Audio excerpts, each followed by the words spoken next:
The wind had been relentless all day, whipping through the skeletal trees along the country roads outside Millbrook, Pennsylvania. It carried the scent of wet leaves, soil, and something older, something that seemed to hum faintly just beneath the hum of the world. October had turned bitterly cold, the kind of cold that seeps into your bones even when layered in sweaters and jackets. For months, Lauren had been anticipating this fall, drawn to the way the town's streets emptied at night, the way the fog rolled in from the surrounding fields, and the way the harvest lights glimmered faintly in the distance. But this night, this particular night, felt different. She could feel it in her chest, a tightness that made her heart quicken and her breaths shallow. Lauren had recently moved back to Millbrook after living in Philadelphia for a few years, taking over her father's old house on the edge of town. The house sat on a small hill, surrounded by a mix of trees and overgrown fields, isolated enough that the nearest neighbor was nearly a mile down the road. It had belonged to her family for generations, and she thought the solitude would be comforting. It had, until she began noticing things. Small at first, easy to dismiss. A shadow moving too fast in the corner of her eye, the faint sound of steps on the porch at night, the way the wind seemed to form voices when it gusted through the old oak trees. That evening, Lauren had been in the kitchen making herself a cup of tea when the lights flickered. She paused, staring at the soft yellow glow, and for a moment she thought she saw someone standing outside the window. A man, tall and thin, his face hidden in the shadow of a hood. She froze, and then the image disappeared, leaving only the rustle of leaves and the whisper of the wind. Probably just a trick of the shadows, she told herself, trying to laugh off the dread pooling in her stomach. By 9 o'clock, the wind had picked up even more, rattling the windows and shaking the branches against the house like skeletal fingers. Lauren decided she needed a distraction, something to keep her mind off the feeling that she was being watched. She bundled herself in a thick sweater and scarf and drove into town, hoping the small cluster of cafes and late-night diners would provide some comfort. The roads were nearly deserted, the fog rolling in thick sheets that made the streetlights seem like dim, hesitant lanterns. As she drove, she thought she caught glimpses of movement in the fog, shapes that didn't belong to any living thing she knew. One moment they were on the edge of the road, the next, gone. Her pulse quickened, and she forced herself to keep driving, eyes wide, hands tight on the wheel. She arrived at a small diner that had been open for decades, a place that smelled of coffee and fried dough, the kind of place where locals still sat on worn stools and exchanged town gossip. She ordered a coffee and sat near the window, hoping the warmth and familiarity would calm her nerves. But even inside, the fog pressed against the glass, and she couldn't shake the feeling of eyes on her. After finishing her coffee, Lauren decided to head back. The roads were quieter than before, almost unnervingly so. She turned off the main street and onto the winding road that led to her house. The fog was thick now, curling around her car, muffling the world outside. That's when she saw it. A figure standing in the middle of the road, tall and unnaturally still, its head tilting slightly as if observing her. She slammed on the brakes, heart racing, but when she looked again, it was gone. No tracks, no sign that it had ever been there. Back at the house, Lauren tried to convince herself it was just a trick of the fog, a shadow, her imagination running wild. She locked the doors and sat in the living room, the lights casting long, trembling shadows across the walls. Every sound seemed amplified, the groan of the floorboards, the whistle of the wind, the scrape of a branch against the siding. She tried to read, to distract herself, but her eyes kept darting to the windows. Something was out there. She could feel it. Around midnight, she heard it.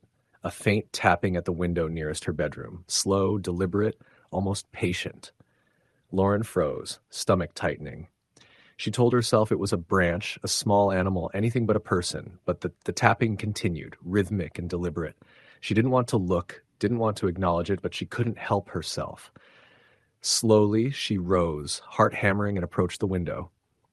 The fog had drifted close, curling around the trees, and she thought she saw a shadow behind it, a figure impossibly tall, thin, and silent, watching her.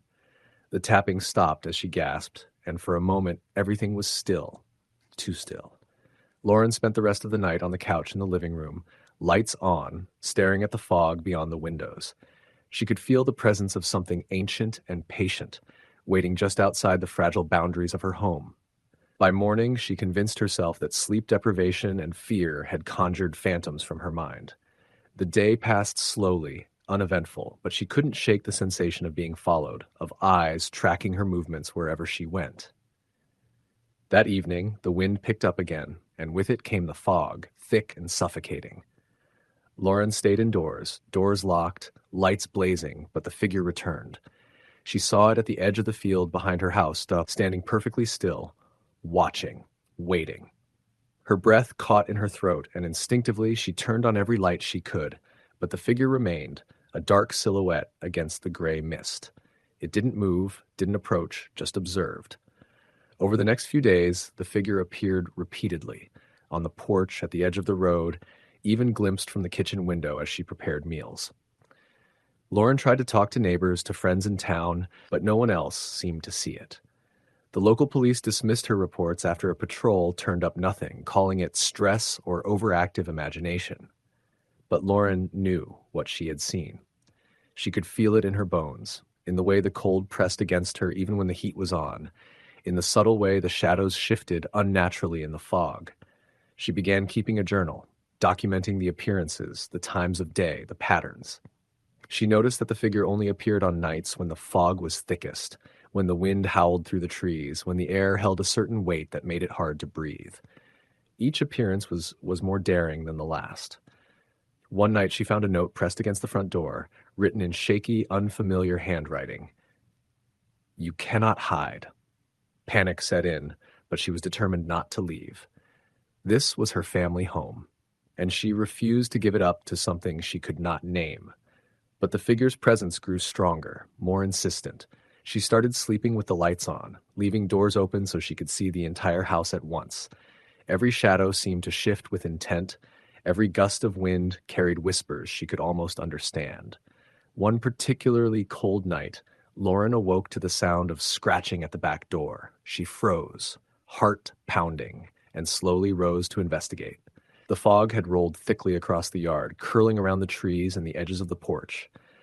As she peered through the glass, she saw the figure again, taller than she had ever imagined, the outline of its head tilting in a way that made her stomach turn. It didn't move. It didn't leave. It simply waited, patient and unmoving, as if aware that fear itself was the key. Lauren backed away, gasping, and the figure disappeared into the fog. But it didn't matter where it went. She felt its presence everywhere, in the corners of the house, in the shadows of the trees, in the way the wind pressed against her cheeks when she stepped outside. She realized then that this wasn't about the house or the yard or even the town. It had attached itself to her, patient and persistent, ancient and aware. She couldn't escape it, not by leaving, not by hiding. Weeks passed and the nights grew longer, colder. The fog thickened, the wind carried whispers she could almost make out. Every night the figure appeared, always at the edge of her vision, always watching, always patient. Lauren's friends tried to visit, but even during the day she could feel it pressing close, lingering just beyond the reach of sunlight. Sleep became a luxury she could no longer afford, and the walls of her home seemed to shrink around her as the presence grew bolder, more assertive, more impossible to ignore. By the time November rolled around, Lauren had barricaded herself inside, lights on, curtains drawn, doors locked, but the figure never left. It stood at the edge of the fog, watching, waiting, patient beyond comprehension. Every time she blinked, it was there, just beyond perception, a reminder that some things are older than fear itself, and they never forget. She knew with absolute certainty that the moment the fog returned, the wind moaned just right, and the October chill pressed against her skin, it would come fully, and there would be no escape. Even now, Lauren lives in the same house, haunted by something that cannot be seen in the light of day, only in the shadows of the fog and the cold breath of October nights. She tries to convince herself it's all in her head, that she's imagining it, but she knows better. She has seen the patience of the figure, felt its gaze pressing into her soul, and understood that it is as inevitable as the turning of the seasons. Every October, every cold fog-laden night she waits, heart hammering, for the figure that cannot be outrun, that cannot be ignored, that has chosen her, and it will never let go. Story the end. It was the kind of October evening that felt like it belonged in a memory you couldn't quite place. The air was sharp and wet, carrying the scent of rotting leaves and distant wood smoke. In the small town of Ashford, Massachusetts, the streets were nearly deserted.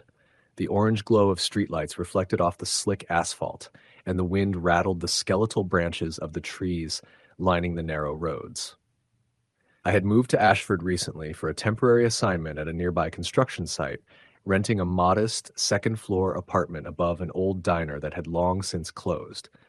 The building itself creaked and groaned as if it resented every step anyone took inside it. I had only been there a few weeks when the first odd occurrences began. At first, they were subtle. Doors I had locked would be slightly ajar when I returned. A chair would be moved to the center of the room without explanation, and I would sometimes feel a cold draft in areas where there was no window. I tried to rationalize it. Old buildings settle, I told myself. I probably left the door unlocked. My mind was just adjusting to the unfamiliar. But that night, it became impossible to ignore. I had stayed late at the construction site, the wind cutting through my jacket as I locked up my truck. The sky was low and dark, clouds heavy with rain, and the streetlights flickered like dying embers. Walking up the narrow alley to the building, I saw a figure at the end of the street. I thought it was another resident at first, bundled in a dark coat, standing perfectly still in the rain. But as I got closer, the figure did not move. Not a twitch, not a shift, just waiting. My stomach sank. I glanced down the alley again when I reached the building. The figure was gone. Inside my apartment, I tried to shake the unease. I checked the locks, drew the curtains tight, and made myself a cup of tea. But as I poured it, I heard it. A faint scratching coming from the ceiling. I froze. The sound wasn't regular, but deliberate, like something trying to claw its way down. I held my breath, listening. Then it stopped. Minutes passed in silence. I convinced myself it was the old pipes, the building settling in the cold rain. I tried to sleep, but the sensation of being watched kept me tense. Every shadow seemed to twitch. Every gust of wind carried whispers that weren't there. Over the next few days, things escalated. I began noticing footprints in the dust on the floor, not mine, not any neighbors. They were small, almost childlike, and sometimes led to my bedroom or bathroom. At the construction site, workers claimed to see lights flicker in abandoned buildings or shadows moving at the edge of their vision, but no one wanted to linger long after dark. I was the newest resident, so I didn't mention it to anyone, fearing they'd dismiss me as paranoid. One evening, around midnight, I heard the unmistakable sound of someone walking across my apartment. Slow, deliberate steps on the floorboards above me. The building was only 2 stories. My apartment was on the second floor. I lived directly under the old diner roof. I grabbed my phone and turned on the flashlight, moving cautiously toward the hallway. I saw nothing. The steps continued, echoing through the empty hallway. I approached my bedroom door. My heart pounded in my ears. I opened it. The room was empty, but the window was wide open. Cold wind tore through the curtains. On the floor near the bed were scratches, deep and jagged, forming a shape I didn't recognize at first. As my eyes adjusted, I saw it wasn't a random mark. It was a symbol, crude but deliberate, like it had been clawed into the floor. My breath hitched. The scratches formed a circle. Inside it a figure, slender, with impossibly long arms and legs bent at unnatural angles. My stomach turned. I slammed the window shut and locked it, shaking uncontrollably. The nights that followed were worse. I began hearing whispers, low and urgent, sometimes calling my name, sometimes telling me to leave. I would wake to find doors open that I knew I had locked, furniture moved, objects misplaced. I stopped leaving my apartment at night. I refused to look outside, even as the wind howled and the rain soaked the streets. And the figure, always at the edge of my vision, never fully revealed itself, but its presence was undeniable. It didn't walk. It glided effortlessly, unnaturally. One night, I saw it clearly. I had left the living room light on, trying to convince myself it was safe, but in the reflection of the kitchen window, I saw it. Standing at the far corner of the room, tall and thin, with a pale, gaunt face that seemed to stretch in ways a human face should not. Its eyes were black voids, fixed on me. My scream caught in my throat. I turned quickly, and it vanished. Only the faint smell of damp earth lingered. I couldn't stay. I packed a bag and drove through the night, the rain slashing across the windshield. Behind me, the streets of Ashford seemed darker, the shadows longer, as if the town itself had grown hostile, waiting for me to leave. Even miles away, I could feel it, the cold, patient presence, watching, waiting, knowing I could see it, but not touch it. Months later, I still have trouble sleeping on October nights. Wind rattling the trees, the sound of leaves scraping against windows, or distant tapping all remind me of that first cold October in Ashford. The memory never fades. Sometimes I wake in the middle of the night and swear I hear the whisper, faint and urgent, calling me back, calling me to the corner of the room I left behind. I've read that some buildings retain the memories of those who pass through them, that certain spaces hold grudges, or even consciousness, true.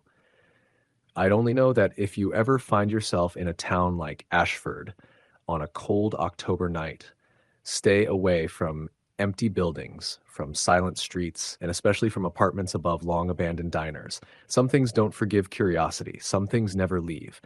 And if you hear it, scratching, tapping, whispering, don't look. Don't open the door. Just leave. Because once it sees you, once it knows you know, there is no turning back. Story the end. The night had fallen fast over the small town of Harrowsville, Pennsylvania. October had arrived with an unusual chill, the kind that gnawed at the bones and made even the bravest souls pull their jackets tighter. The streets were empty, save for the occasional car, and the wind rustled the amber and crimson leaves that littered the sidewalks. The town seemed picturesque, the kind of place postcards were made of, but there was an unease to it, an unspoken weight that seemed to hang over the town like fog. Jared Miller had moved to Harrowsville 3 weeks earlier. A freelance writer by trade, he had rented a modest house at the edge of town, hoping the quiet streets and proximity to the forest would help him focus.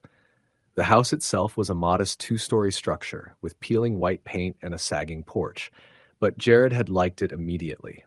It was affordable, isolated enough to give him peace, but still within walking distance to the town's few shops and cafes. What he hadn't known when he signed the lease was that the previous tenants had left in a hurry, leaving behind remnants of their life, old furniture, a collection of dusty books, and boxes in the attic that had never been unpacked. The first few nights were uneventful. Jared spent his evenings organizing the house, exploring the nearby forest trails, and writing late into the night. But the quiet was deceptive.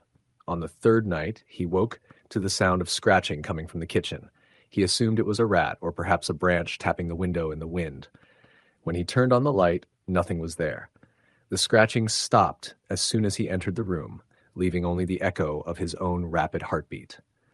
A week later, he noticed other strange occurrences. Objects in the house shifted places. Photographs of landscapes he had taken himself seemed to tilt slightly or blur inexplicably. Once, he left a note on the fridge and returned hours later to find it moved to the kitchen table. The feeling of being watched became pervasive, a constant prickle at the back of his neck. Shadows seemed to linger longer than they should, and he began to catch fleeting glimpses of movement in the corner of his eye, always just out of reach. It was on a particularly windy October night that the events escalated. Jared was working late, his laptop illuminating his face in the darkness of the living room. The wind rattled the windows, and he heard a low hum, almost like whispering, coming from the hallway leading to the bedrooms. He paused, straining to hear. The whispering stopped. Brushing it off, he returned to his work, but the atmosphere in the house had shifted. It felt heavier, almost suffocating. At around 2 a.m, he heard a loud bang from the attic. Heart racing, he climbed the narrow stairs cautiously. The attic door was closed, but the handle rattled slightly, as if someone or something was trying to open it from the inside. Gathering courage, he pushed it open. The attic was dark and cluttered with boxes and old furniture. Nothing moved. The only sound was his own breathing. Relieved, he turned to go back downstairs, but then he froze. Faint footprints appeared in the dust across the wooden floor leading toward the far corner. There was no one there. Jared's pulse quickened. He bolted downstairs, locking the attic door behind him. The following days were tense. Jared tried to rationalize the occurrences. Old houses creak, he reminded himself. Dust settles unevenly. Shadows play tricks in dim light, but it was becoming harder to convince himself. Late at night, he would hear whispers calling his name, faint and drawn out, just at the edge of comprehension. Sometimes the whispers formed words, Jared, come. Other times they were guttural sounds, like someone breathing heavily through a cloth. He tried recording them on his phone, but playback revealed only static. One evening, Jared decided to walk to the nearby diner to clear his head. The town was quiet, almost too quiet, the streets illuminated only by the dim glow of streetlights. Inside the diner, a few patrons sat quietly, nursing coffee. The waitress, a woman in her 50s named Marlene, noticed his unsettled expression. "You new in town?" she asked, wiping a cup. "Just a few weeks," he replied. "Everything's quiet. Too quiet, maybe." Marlene's eyes narrowed slightly. "Quiet isn't always safe, especially at night. You're staying near the forest, right?" Jared nodded. "Yeah, why?" "Old houses near those woods, they have a history. Some things, they linger. Better you keep your doors locked, your windows closed, and don't wander around alone after dark." Jared smiled weakly, trying to laugh off the unease her words stirred. "Thanks. I'll keep that in mind." Back home, the house felt different. The shadows seemed darker, more solid. That night, he awoke to the sound of something moving across the hallway. Sitting up, he saw a pale figure at the edge of his doorway, indistinct and shadow-like, but unmistakably humanoid. Jared froze, his mind racing.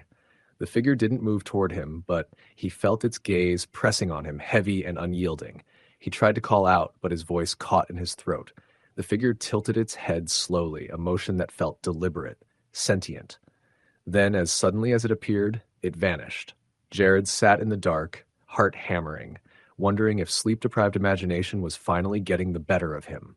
In the following nights, the activity escalated. Doors he knew he had locked would be found open. Objects shifted with impossible precision.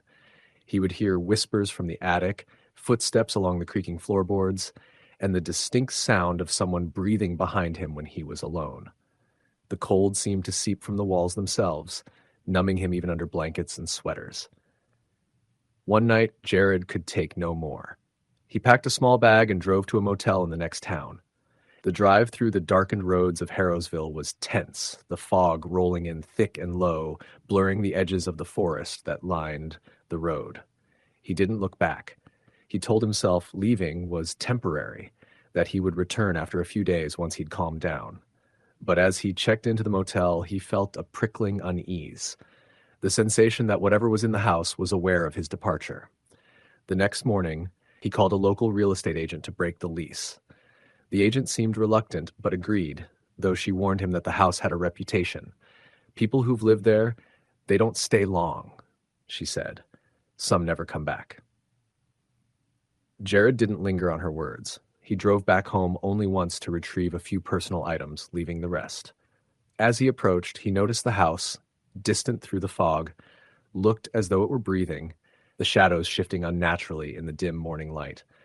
A chill ran through him, and he turned the car around, leaving Harrowsville behind for good. Even months later, Jared couldn't escape the memory.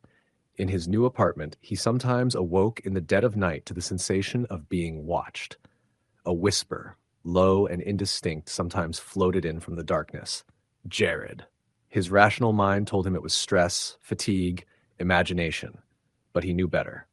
He had left the house, but the presence had not left him.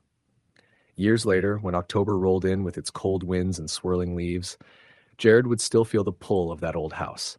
He would see houses with sagging porches, old paint, and bordering forests, and a shiver would pass through him.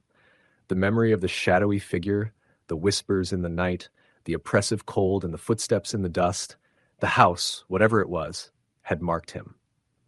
And deep down, he knew it had been waiting all along, patient and persistent, until the next soul stumbled into its walls. Story the end. The town was small, almost painfully quiet, with streets that curled like ribbons through clusters of weathered houses and backyards littered with the fiery remnants of autumn leaves. It was mid-October, the kind of night where the air had a sharp edge and each breath burned the lungs, where fog seemed to crawl along the ground in low, restless waves. The local kids had long since stopped trick-or-treating in this part of town, their candy bags empty and their laughter fading into the distance. But for some reason, the stillness of the night felt heavier than usual, like it was holding its breath.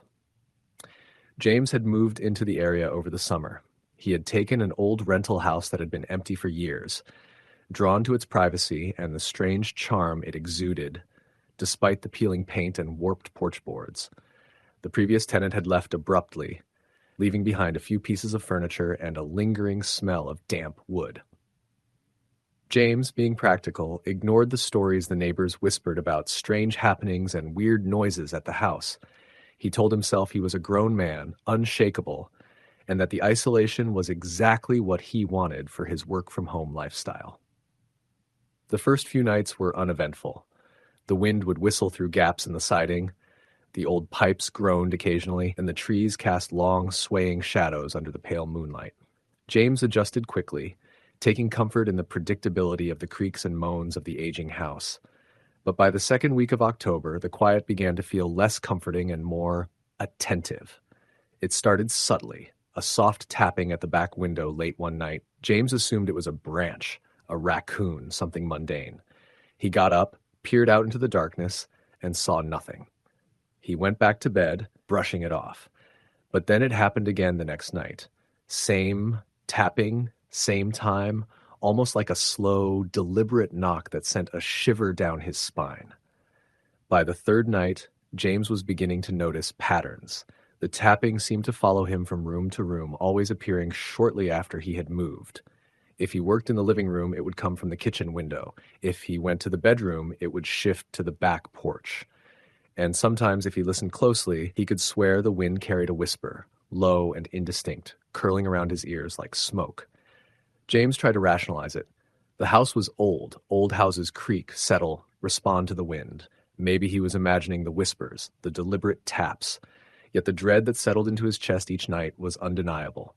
He began locking doors twice, checking windows obsessively and leaving a lamp on in each room. It helped, slightly, but the sensation of being watched never left. One particularly cold night, around 11 p.m., James was finishing a late dinner in the kitchen when he heard the sound of footsteps upstairs. He lived alone. No one had a key except him. The house had been empty for weeks before he arrived. His heart pounded. He froze, listening as the steps continued, slow, deliberate, pacing in the hallway outside his bedroom. He grabbed the flashlight from the counter and crept upstairs. The hallway was empty. The doors were closed. The air smelled faintly of damp wood and something else, something metallic and sharp. He checked each room, shining the beam into corners and under beds. Nothing. Yet, when he turned back toward the stairwell, the faintest tapping sound came from behind him, soft at first, then increasing in pace. It came from the bedroom at the end of the hall. James's rational mind screamed that it was impossible, that there was no one there. He approached the room slowly, each step measured and cautious. The door was slightly ajar. He pushed it open, flashlight trembling in his hand. The room was empty, but the cold hit him like a wall. And on the windowsill, etched into the condensation, were letters. Leave. He recoiled, his pulse racing. He blinked, and the letters were gone, as if they had never been there. James tried to laugh at himself, a hollow sound in the quiet, but the laughter died in his throat. The tapping began again, louder this time as he got it coming from the attic above. The attic had been locked since he moved in, a small door in the hallway ceiling with a rusted latch. Despite his fear, he forced himself to climb the creaking stairs, each step groaning under his weight. He reached the attic door, and the tapping stopped. A suffocating silence filled the house. With a trembling hand, he lifted the latch. The attic was empty. Boxes and old furniture were stacked in dust-covered piles, but there was no sign of anyone or anything. James exhaled slowly, relief flooding him. He turned to leave and froze. There, scrawled across the far wall in dark, wet streaks that glimmered faintly in the flashlight's beam, were the words, "I'm watching you." A rush of panic gripped him, but before he could move, a cold wind slammed the attic door shut behind him. The flashlight flickered and died, leaving him in total darkness. He could feel it then, the presence, heavy and oppressive, all around him. The whispering returned, this time clear enough to understand. You can't leave. You're mine tonight. James stumbled blindly, banging against boxes, trying to find the door. The tapping returned, not from the walls, not from the windows, but from inside the room with him. Something walked, slow and deliberate, brushing past him. He could hear breathing, cold and ragged, echoing in the cramped space. His hands found the door handle, but it wouldn't budge. He was trapped. Hours, or maybe minutes, passed. Time became meaningless. The sounds were constant: footsteps, whispers, scratches, tapping. He felt icy fingers brush against his skin, heard murmured phrases that twisted words into threats. When dawn finally broke, the attic door swung open on its own, revealing an empty hallway. The house was quiet, still. The sun streaming through the windows seemed almost cheerful, cruel in contrast to the horrors of the night. James packed a bag immediately and drove away, never looking back. He left the house as it was, the papers, furniture, and belongings abandoned. But the tapping never left him. Even in a new apartment in the city, far from the town and its forests, he could hear it in the wind outside, faint at first, then more insistent, a slow, measured rhythm that carried the same menace as that October night. He tried to convince himself it was memory, trauma, paranoia, but sometimes when the night was cold and the wind blew just right, he would swear he could see a shadow at the edge of the trees, or at the corner of his vision, moving silently, pacing and waiting. He knew deep down that it had followed him, that it was patient, that it was still out there, in the dark, tapping and whispering, waiting for the next cold October night to come. And every year, when the leaves fell and the air grew sharp, he would lie awake, listening for that rhythm, that slow, deliberate tap that told him he was never truly alone. Story the end. It was late October in rural Vermont, the kind of night where the cold sinks into your bones no matter how many layers you wear. The full moon was hidden behind thick clouds, leaving the woods and winding country roads shrouded in darkness. Jonathan Price had left his cousin's cabin around 9 o'clock, promising he would be back in town before midnight. The roads were quiet. The only sounds, the crunch of leaves under his tires and the occasional hoot of an owl. He liked driving at night, especially in the fall. The solitude gave him a strange comfort, though tonight that comfort felt fleeting. He had been taking this backroad route for years, a shortcut through the mountains that cut at least 20 minutes off his drive home. But tonight, something felt off. The air had a stillness that pressed against the windows, and the shadows in the trees seemed unnaturally deep, almost alive. As he rounded a bend near the old Blackwood property, he saw something that made him slam on the brakes. A woman stood in the middle of the road, her long, dark hair obscuring her face, wearing a tattered white dress that fluttered in the wind. Jonathan honked, then leaned on the horn, but she didn't move. Her posture was too stiff, too unnatural, and even from a distance he could feel the weight of her gaze. When he finally dared to glance at the rearview mirror, he expected to see her move aside, but she wasn't there. His pulse quickened, and he forced himself to keep driving, telling himself he had seen a trick of the moonlight and fog. A few minutes later, the car began to shake violently. He tried to slow down, but the steering wheel felt like it was resisting him. The headlights flickered, and the engine sputtered before dying entirely. The car rolled to a stop on the shoulder, and the sudden silence of the engine felt deafening. Jonathan grabbed his phone, only to find it had no signal. Panic gnawed at him as he stepped out into the cold, foggy night. The trees around him loomed like dark sentinels, their branches swaying with an almost human rhythm. He noticed footprints in the damp dirt beside the road, fresh and leading into the woods. Against every instinct screaming at him to leave, he found himself following them. The footprints led to a small clearing, and in the center stood a cabin. It was old, weathered, and clearly abandoned for decades. Smoke curled from its chimney, faint and curling like fingers in the fog. Jonathan hesitated, but the cold and the eerie feeling of being watched drew him closer. He stepped onto the porch, the boards groaning under his weight. The door was slightly ajar. Pushing it open, he entered a small, dusty room. There was a fireplace, though the embers had long since gone cold, and furniture covered in yellowed sheets. On the table lay a diary, its pages brittle with age. He picked it up, flipping through it. The entries were from the late 1800s, recounting strange happenings, whispers from the woods, and sightings of the shadow that waits. A sudden noise made him freeze. From somewhere in the cabin, a scratching sound echoed, soft, deliberate, moving closer. Jonathan's heart pounded as he spun around. Shadows shifted unnaturally along the walls, elongating and twisting as though they had a life of their own. The temperature dropped sharply, his breath forming clouds in the dim light. A whisper carried through the room, unintelligible at first, then slowly forming words.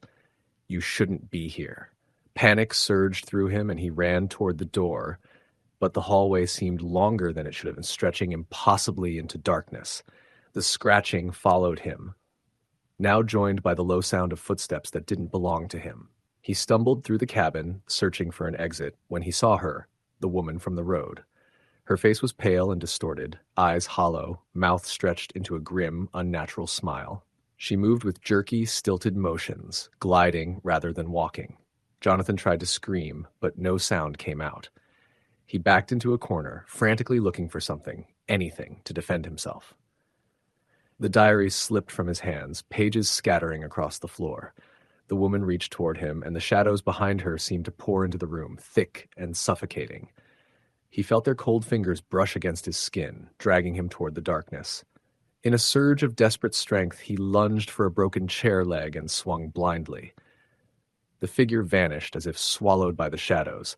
The silence was almost worse than the terror. Jonathan realized the fire had reignited in the fireplace, casting flickering light over the room. The diary lay open, and he noticed new writing on the pages, scrawled in a hand he did not recognize. "You belong to us now." He bolted from the cabin, crashing through the trees toward the road. The fog pressed in around him, thick and unyielding. When he finally emerged onto the asphalt, he expected to see his car, but it was gone. In its place was only a patch of empty road, slick with dew and fallen leaves. From the woods behind him, he heard the whisper again, a chorus of voices now, overlapping, urgent, insistent. "Come back." Running along the road, Jonathan finally saw lights in the distance. A small gas station appeared, and he stumbled inside, gasping for breath. The attendant, an older man with a weathered face, looked at him with quiet concern. "You're lucky to make it," he said softly. "This road, it takes people every October. Some never return." Jonathan never spoke of the cabin or the woman to anyone.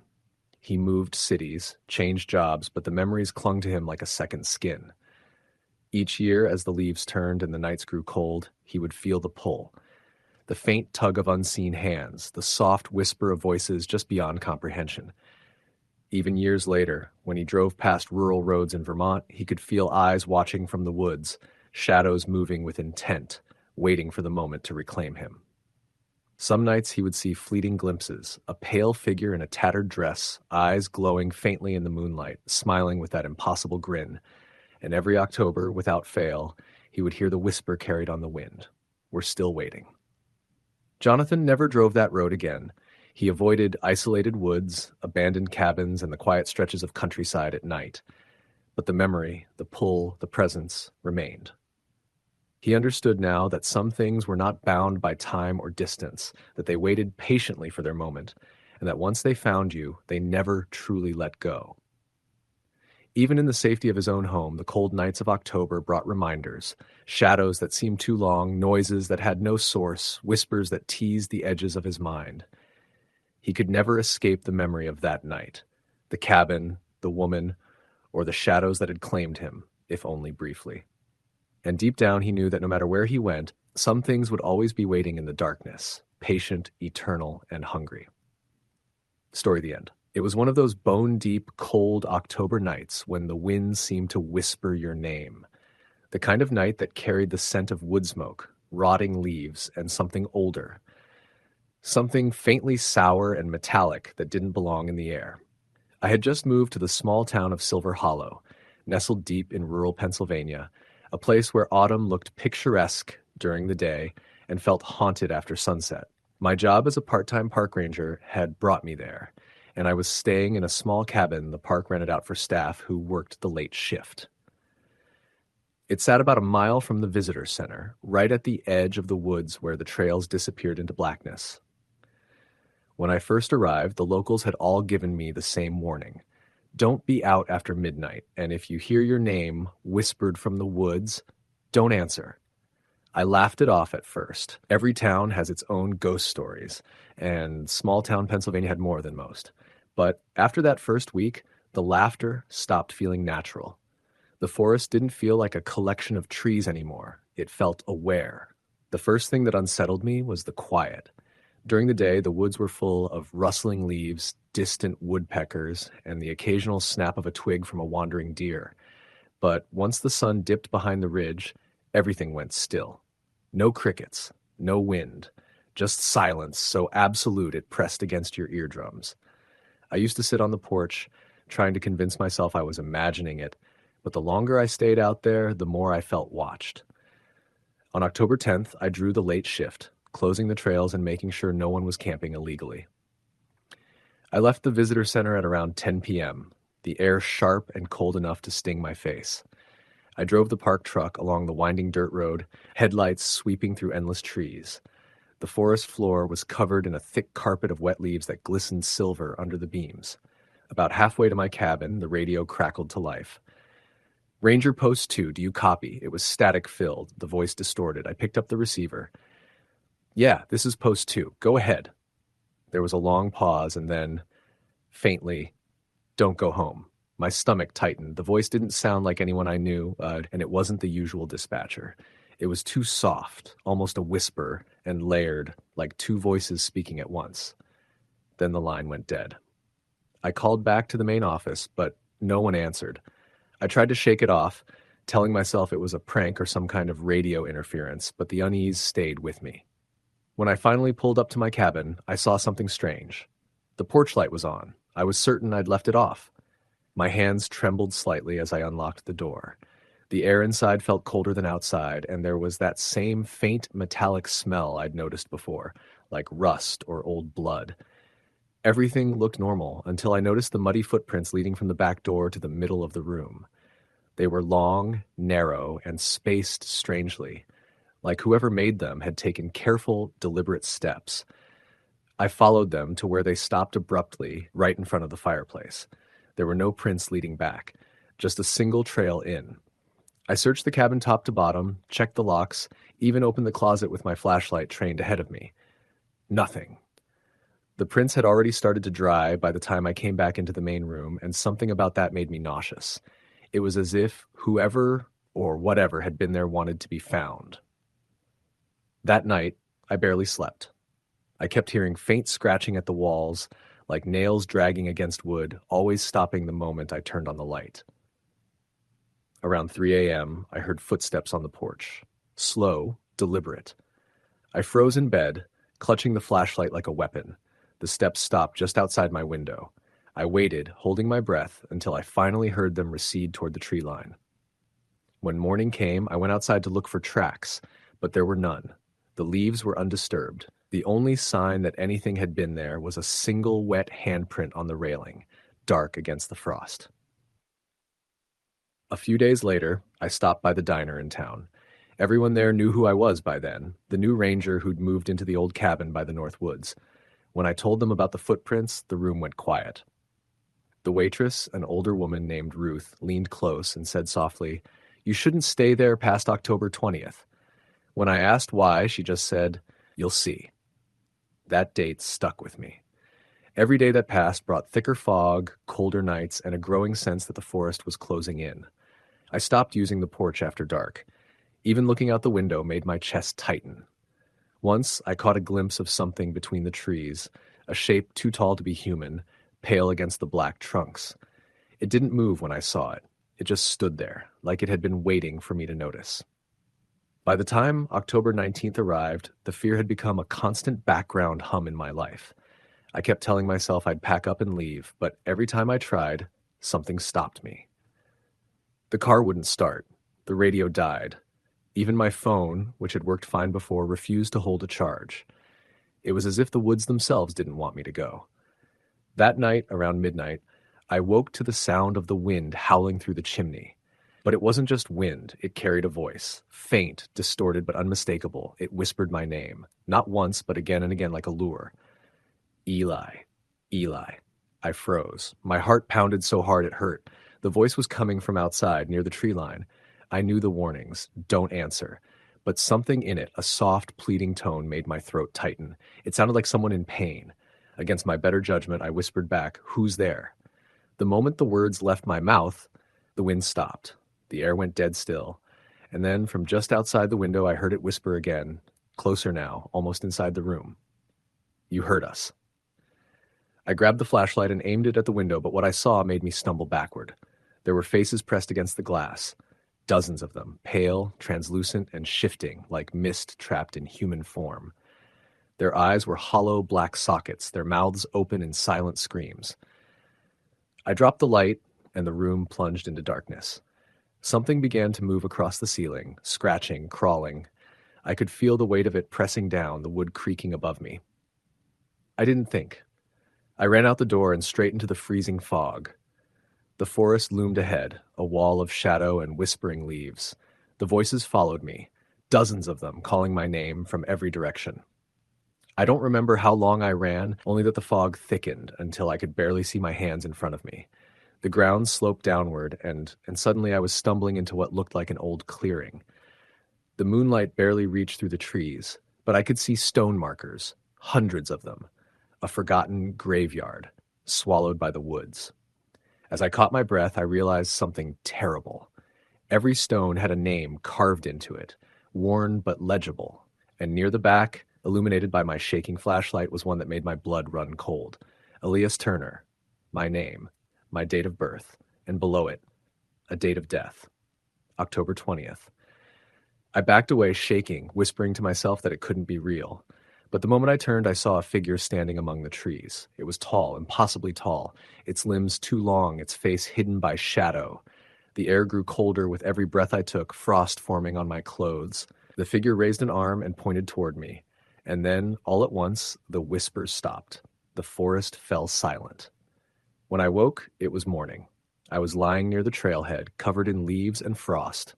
My flashlight was dead. My truck was still parked by the cabin, keys in the ignition. I drove straight to town and didn't look back once. I quit the job that day, packed what little I owned, and left Silver Hollow behind. The Park Service called a few days later, asking why I'd abandoned my post. I told them the truth. They didn't believe me. Now, years later, I still dream about that night. I can still feel the cold breath of that forest, hear the faint echo of my name carried on the wind. Every October, like clockwork, I wake at 3 a.m. to the sound of whispering outside my window. It's never loud, never clear, just soft enough to remind me that the forest hasn't forgotten. And I know, deep down, that one day, on another cold October night, they'll come to collect what's theirs. Story the end. The October air had a bite to it, sharp and unforgiving, as if the very season carried a warning. In the small town of Ashford, New Hampshire, the days had grown short and the nights unbearably long.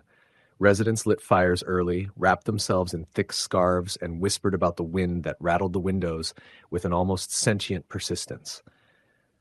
There had been stories for generations about the old Whitaker farmhouse on the edge of town, abandoned for decades, and surrounded by the skeletal remains of maple trees whose branches clawed at the sky.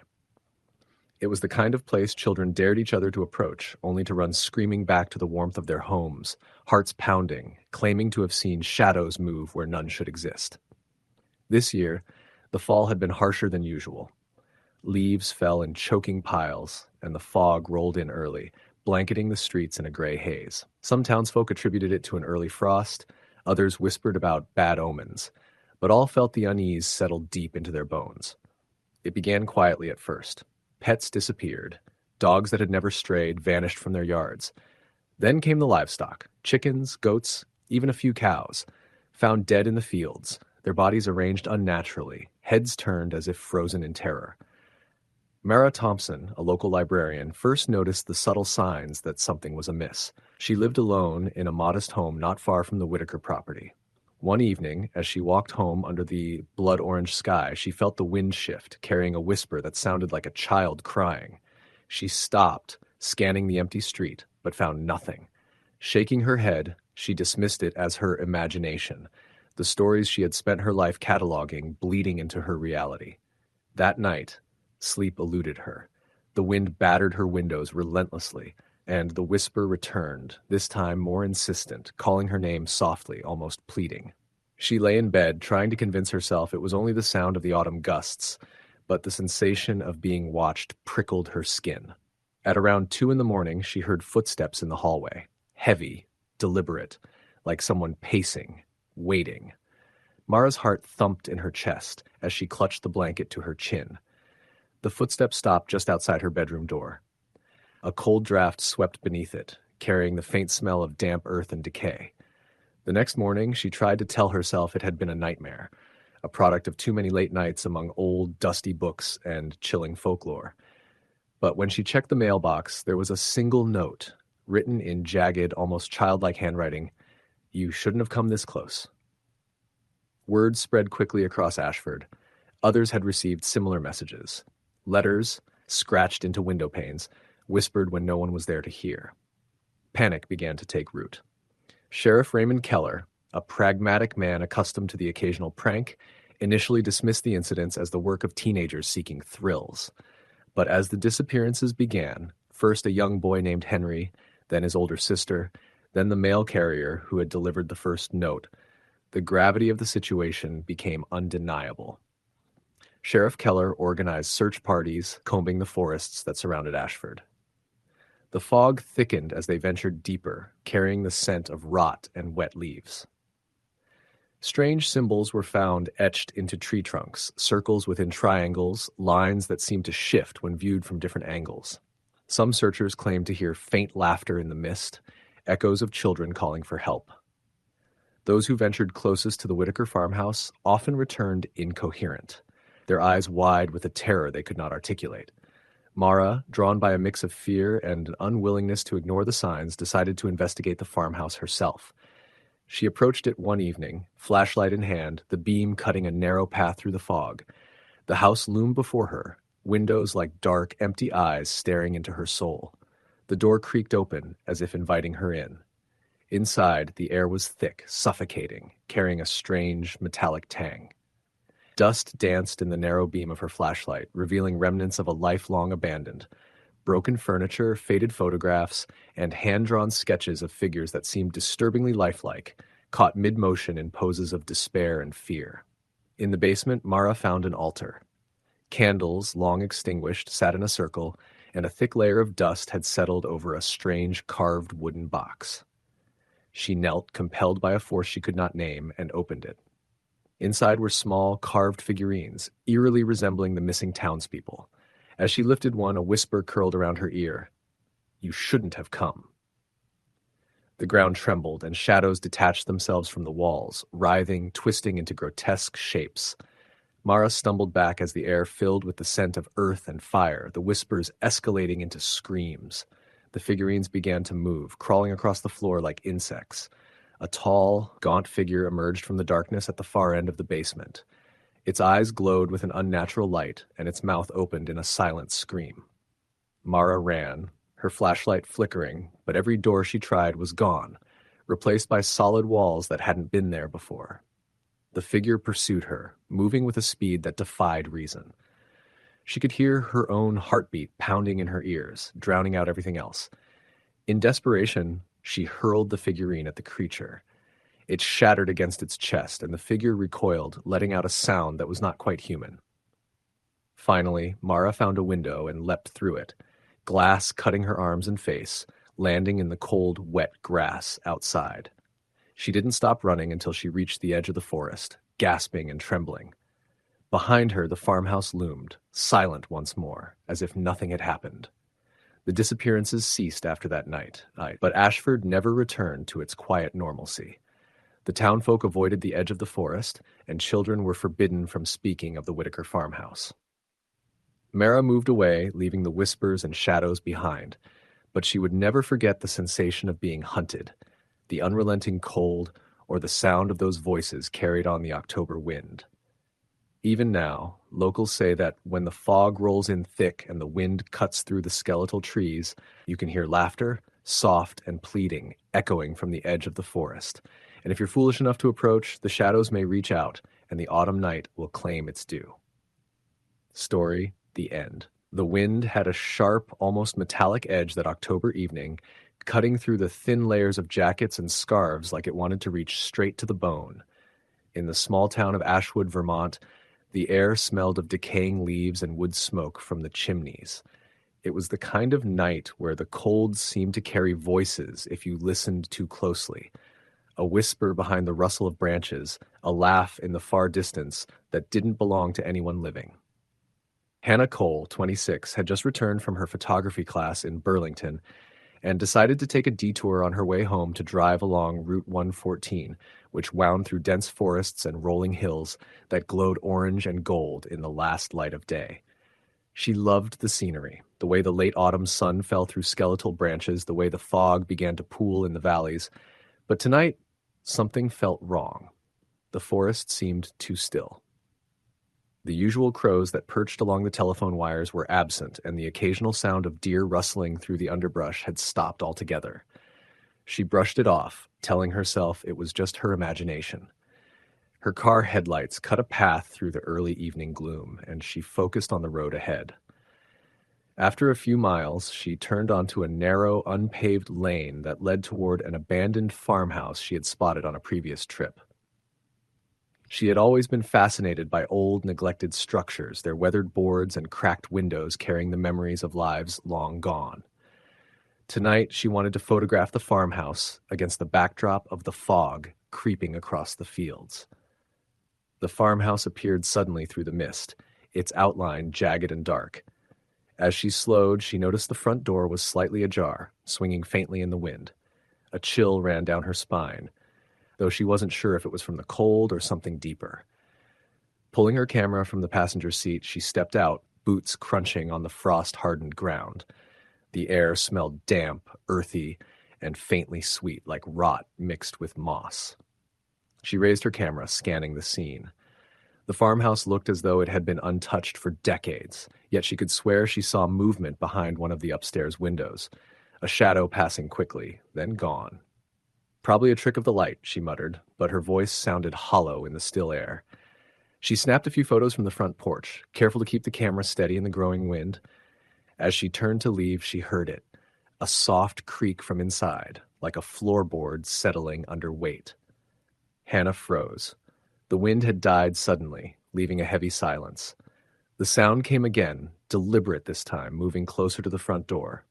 Her heart quickened. She wasn't alone. Hannah tried to reason it away. Perhaps an animal, maybe a stray cat, but instinct told her otherwise. She stepped back toward her car, glancing over her shoulder. There, at the edge of the tree line across the field, she saw a figure. A small child, pale and still, standing in the mist. The figure didn't move its head or blink. It simply watched her with dark, glimmering eyes that seemed to pierce through the fog. Hannah's breath caught. The child's presence was unsettling, not just eerie, but wrong. She hurried back to her car, fumbling with the keys as the figure remained, motionless, eyes fixed on her. She locked the doors and started the engine, hoping that turning on the lights would scare it away. But as she rolled forward slowly, the figure stepped into the middle of the lane ahead of her, impossibly still. Swerving to avoid it, Hannah felt her tires crunch over the uneven gravel and mud. The child remained in her path, yet when she looked back in the rearview mirror, she saw another figure now, emerging from the fog behind her. She floored the accelerator, heart hammering, tires slipping as she navigated the narrow lane. The figures kept pace, appearing as though they could phase through the fog and light, always just ahead or just behind, never falling out of sync. Panic consumed her. She had heard the stories. Ashwood had its legends, but she had never believed them. Children disappearing in the woods every October, the lost ones, as the old folks called them, returning to haunt the living. She had laughed at those stories until now, until these figures, impossible and silent, chased her through the mist. Hannah took a sharp turn, trying to reach the main road, but the fog thickened, pressing against the windshield. Shadows flitted at the edge of the headlights, shapes that weren't quite right, twisting and turning unnaturally. Her chest tightened with each breath. The sense of being watched was unbearable. Then she heard the giggle, a faint, high-pitched laugh, soft but unmistakable, surrounding her from all sides. She didn't look back. She could feel them, even without seeing them, their presence brushing along the car like a cold hand. Her mind raced with everything she had heard as a child, The stories her grandmother told her about spirits lingering where the living should not trespass. The stories now weren't stories, they were reality. Finally, after what felt like an eternity, Hannah burst onto the main road. The fog thinned just enough, and the figures seemed to hesitate, disappearing into the mist as if bound by some rule she didn't understand. She didn't stop driving until she reached the lights of Ashwood proper, the street lamps casting a reassuring glow. She parked at her apartment, heart hammering, trying to convince herself it was over, but it wasn't. That night, she couldn't sleep. Every shadow in her room seemed to stretch too long. Every creak of the building sounded deliberate. Then she heard the footsteps, light and deliberate, across her hardwood floors. She froze, listening as they stopped just outside her bedroom door. A giggle followed, faint, as though coming from the corner of the room. Hannah didn't move, breath caught in her throat. The next morning, she found small footprints leading from the door toward the center of the room, only to vanish into thin air. Days passed, but the presence lingered. Every October, as the wind picked up and leaves began to fall, she felt it more acutely. Shadows that weren't shadows moved along her walls. Tiny giggles echoed through the empty rooms, and sometimes she swore she could see them at the windows. Pale children with dark eyes, pointing, watching, waiting. She tried to rationalize it, to ignore it, but deep down she knew the truth. The lost ones were patient, waiting for the next person foolish enough to wander too far, to be alone, to see. Hannah moved eventually, hoping distance would break the bond. But every October, no matter where she went, she felt the cold presence, the giggling at the edge of perception, the eyes that always watched. She stopped going out alone at night, stopped driving rural roads, stopped photographing abandoned places, but still, she never escaped them. They were patient, they were endless, and they always returned. On a particularly cold October night, years later, Hannah returned briefly to Ashwood for a friend's wedding. She drove past the old farmhouse one last time, heart heavy. In the fading light, she saw it, a pale child standing in the mist at the edge of the field, dark eyes glimmering. It raised one tiny hand, pointing directly at her, and she knew, as she always had, that nothing had changed. They were still there, always waiting. She didn't stop. She drove on, but the unease never left her. Every time the wind rustled the leaves, every time the fog rolled in, she felt it, the unshakable sense that she was being watched. And every October, the giggles returned, faint at first, then louder, echoing in the dark, reminding her that some presences were patient, relentless, and eternal. Story the end. The cold had settled early that October, the kind of chill that crept through the walls and clung to your skin no matter how many layers you wore. The small town of Brookhaven always looked like a postcard in the fall.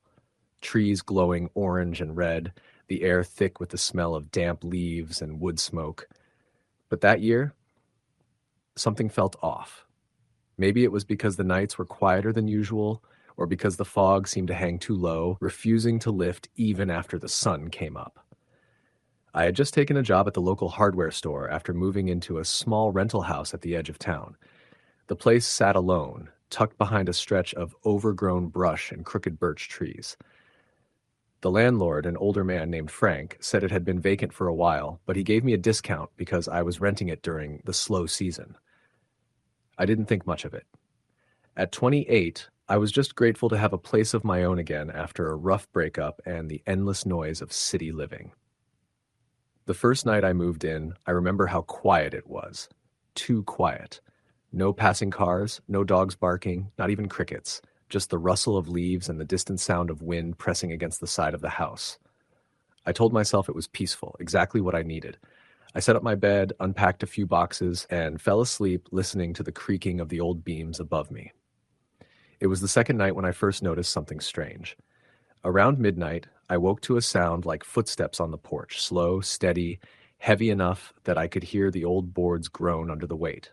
I froze, listening. They moved from one side of the porch to the other, pausing near the window above my bed. My heart pounded so hard I thought whoever, or whatever it was, might hear it. I waited for a knock. Nothing came. After a few minutes, the footsteps faded into the woods. The next morning, I went outside. The porch was slick with dew, and I could see the faint imprint of footprints leading off toward the tree line. Bare footprints. I stared for a long time, trying to make sense of it, then convinced myself it must have been kids messing around. But kids don't come back every night. For the next several nights, I heard the same sounds, but sometimes it was the porch, sometimes the side of the house, sometimes, worst of all, inside. I would wake to the sound of floorboards shifting under unseen weight, doors creaking open, the faint, rhythmic sound of breathing that wasn't mine. I started locking my bedroom door and sleeping with the lamp on, but even that didn't stop the noise. By the fourth night, I was exhausted. I called Frank, the landlord, and told him someone was messing around near the house. There was a long pause before he said, "I'll stop by tomorrow," but he never did. Instead, I came home from work the next evening to find my front door cracked open. Nothing inside looked disturbed at first glance. My belongings were untouched, but something felt wrong. The air was heavy, humid, like someone had been there all day, breathing in every corner. That night, I decided to sleep on the couch near the front door. I left all the lights on, armed myself with a kitchen knife, and waited. Around 1 a.m., I heard it again, the footsteps, but this time, they didn't stop at the porch. They came up to the door. I held my breath. Then, slowly, the doorknob started to turn. It jiggled once, twice, then stopped. A few seconds later, there was a faint knock. Just one. I sat frozen until dawn. The next morning, I went to the police station. The officer on duty, a heavy-set man with graying hair, scribbled down my statement but didn't seem convinced. "No break-ins, no signs of forced entry," he said, tapping his pen. "Probably just someone passing through. Happens sometimes out by those woods." I could tell he didn't believe me, but he offered to drive by that night. When I got home, there was a small envelope wedged under the door. My name wasn't on it. Inside was a faded Polaroid photo of my house. The angle looked like it was taken from the woods, but that's just beyond the tree line. The porch light glowed faintly in the frame. In one of the windows, my bedroom window, I could make out a figure. It was standing there, looking out. But I had been at work when that photo was taken. That night, I didn't sleep at all. The officer never came. Around 2 a.m., I heard something dragging across the porch, slow and uneven, like someone pulling a heavy sack. Then a voice. It was faint at first, like a whisper under the wind. "Let me in." I sat perfectly still, gripping the knife, the sound of my heartbeat filling my ears. The voice came again, closer, louder. "Let me in." I covered my mouth and tried not to breathe. The sound moved to the side of the house, then to the back door. "I see you," it said, and I swear I could feel its breath through the cracks in the walls. At sunrise, I packed a bag and drove straight into town. I went to the hardware store early, just to be around people. When I told my coworker, Marla, what had been happening, her face went pale. She told me not to go back. "Frank's place?" she said, voice low. "That's not a good house."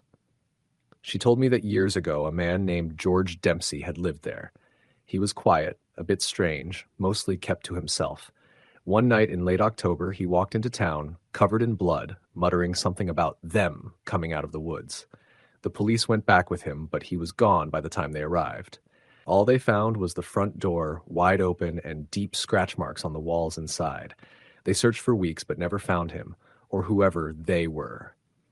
After that, the place sat empty. I tried to move out that week, but every time I went back to pack, something stopped me. The air was so cold inside the house that my breath came out in white puffs. My keys went missing. The lights flickered no matter how many times I changed the bulbs. I would hear faint laughter from the woods whenever I stepped outside.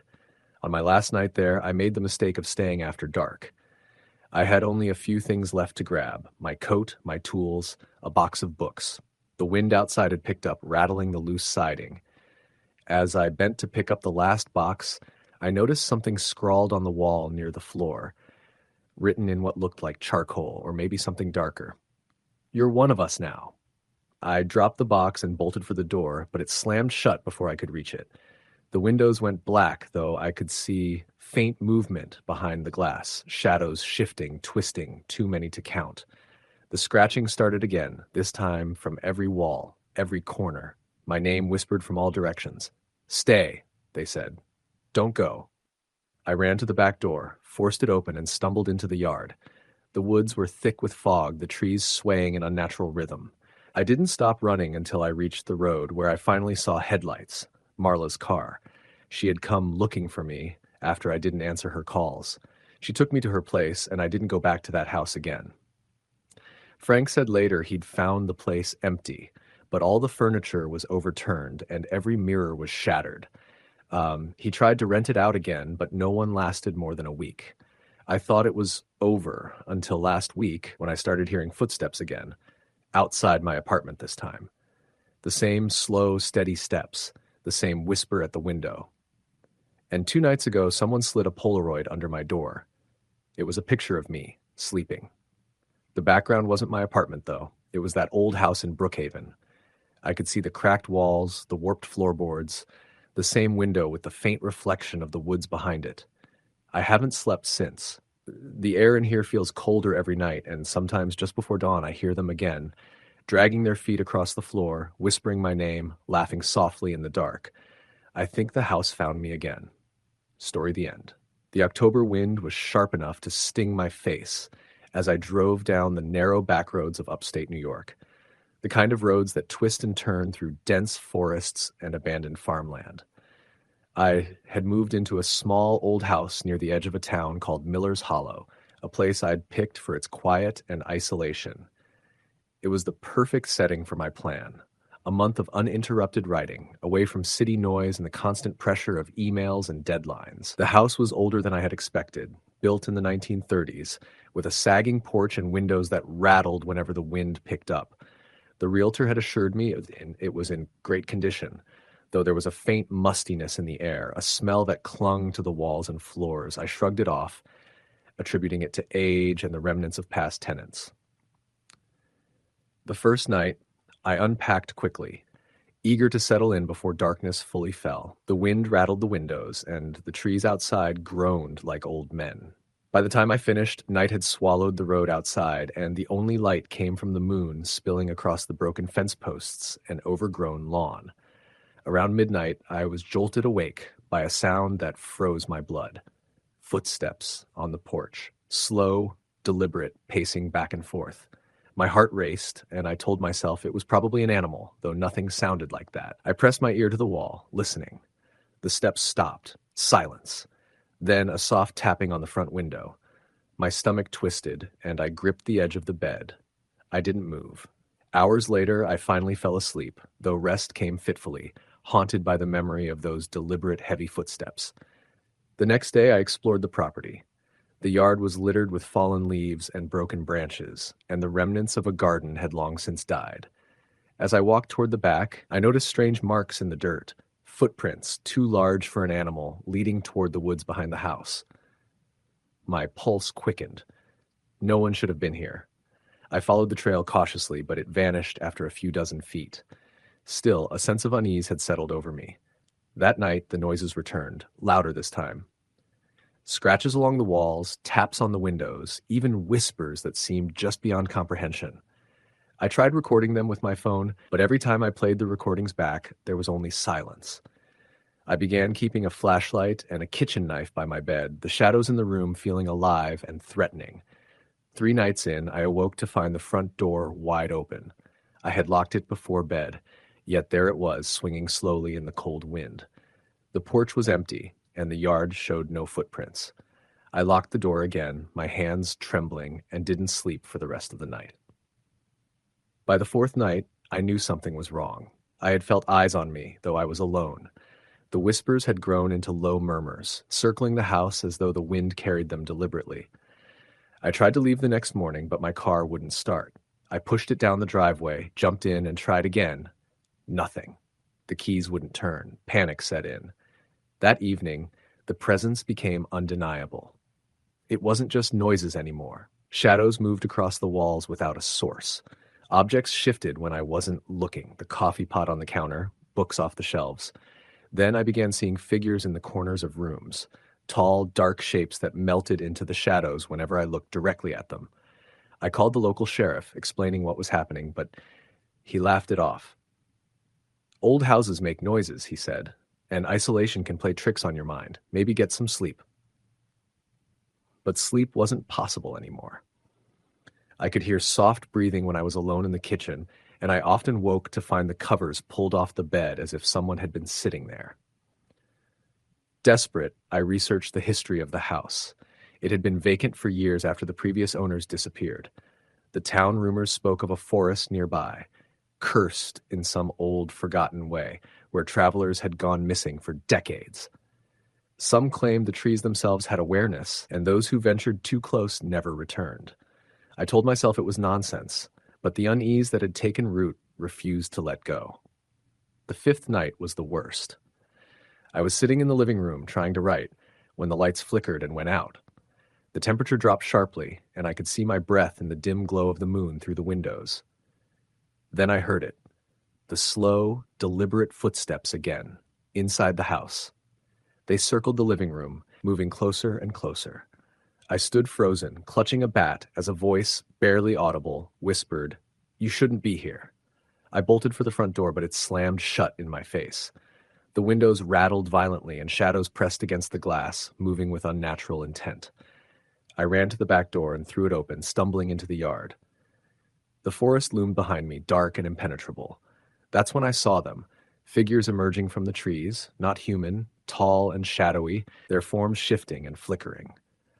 They moved toward me silently, slowly, like predators assessing their prey. I ran to the car again, praying it would start. This time, the engine roared to life, but as I turned the key, I saw them in the rearview mirror, standing at the edge of the woods, swaying slightly, faceless and silent. I drove without stopping, the wind whipping past, the shadows of the trees clawing at the edges of the road. For days, I stayed in a motel in town, unable to sleep. Every time the wind howled, I could hear faint whispers, like the forest was calling me back. I tried to tell people, but no one believed me. Friends laughed, colleagues suggested stress, exhaustion, but I knew the truth. The house, the forest, the cold October nights, they were alive, and they had marked me. Months later, I returned to Miller's Hollow to pack my things. From the safety of my car, I looked at the house one last time. The front porch was empty, the windows dark, but I could see a shadow in the yard, just beyond the reach of the porch light. Tall, thin, faceless. It raised its hand in a slow, deliberate wave. Not friendly, not a goodbye, a warning. I left that night and never returned. But even now, months later, I feel it in every cold wind, in every rustle of leaves during October. Some things follow, even when you run. Some presences are patient, waiting for the next person foolish enough to wander near the cursed woods of Miller's Hollow. I've tried to forget, tried to convince myself it was imagination, but when the air is crisp and the leaves crunch under unseen footsteps, I know the truth. The forest remembers, the shadows watch, and if you're not careful, the whispers will call your name too. Story the end. The cold air that swept through the small town of Maple Hollow that October carried a particular bite to it, sharp, damp, and filled with the smell of burning leaves. It was the kind of air that made you realize summer was gone for good, that winter was coming fast. The trees had shed most of their color, leaving branches clawing at the sky like bony fingers. I was driving home from my sister's house late that night, the radio low, headlights cutting through a fog that seemed to thicken the farther I went. The clock on the dash said 11:42 p.m., and the two-lane country road was deserted, winding through woods that pressed in close on either side. I had driven that road hundreds of times before, but something about that night felt different. Too quiet. Too still. The fog ahead of me rippled suddenly, like a curtain being drawn, and something appeared in the middle of the road. I slammed the brakes so hard the tires squealed, the car fishtailing before coming to a stop. My heart was in my throat as I squinted through the windshield. At first, it looked like a person, but when my headlights caught it, I realized it wasn't quite right. It was tall, unnaturally tall, and its body seemed to shimmer faintly, as though made of smoke. Its head was tilted to one side, but I couldn't make out any features, just a smooth, pale surface where a face should have been. I sat frozen behind the wheel, gripping it so tight my knuckles turned white. The figure didn't move, didn't make a sound. The silence was suffocating. Then, as if the fog itself swallowed it, the figure faded away. Gone. I didn't wait to see if it would come back. I slammed my foot on the gas and sped down the road, the trees on either side blurring into a tunnel of black and gray. My pulse didn't slow until I reached the lights of town, and even then, I couldn't shake the image of that faceless thing standing in the mist. When I finally made it home, a small one-story house on the edge of town, I locked the door behind me and went straight to the kitchen. My hands trembled as I poured a glass of water. I told myself it had just been my imagination. Maybe the fog, maybe exhaustion, but the image lingered. I tried to sleep, but every time I closed my eyes, I saw it again, that smooth, empty face. Around 2 a.m., I gave up and turned on the TV for noise. Static hissed on the screen for a moment before the picture flickered to life. For a second, just 1 second, I swore I saw the same figure standing in the background of the channel before it changed to a late-night commercial. The next morning, I was pale, groggy, and jittery, but I told myself I had to shake it off. I went to work at the hardware store downtown, pretending nothing was wrong. But throughout the day, I kept catching glimpses of movement in my peripheral vision, shadows where there shouldn't be any, reflections in the glass that didn't match what was in the room.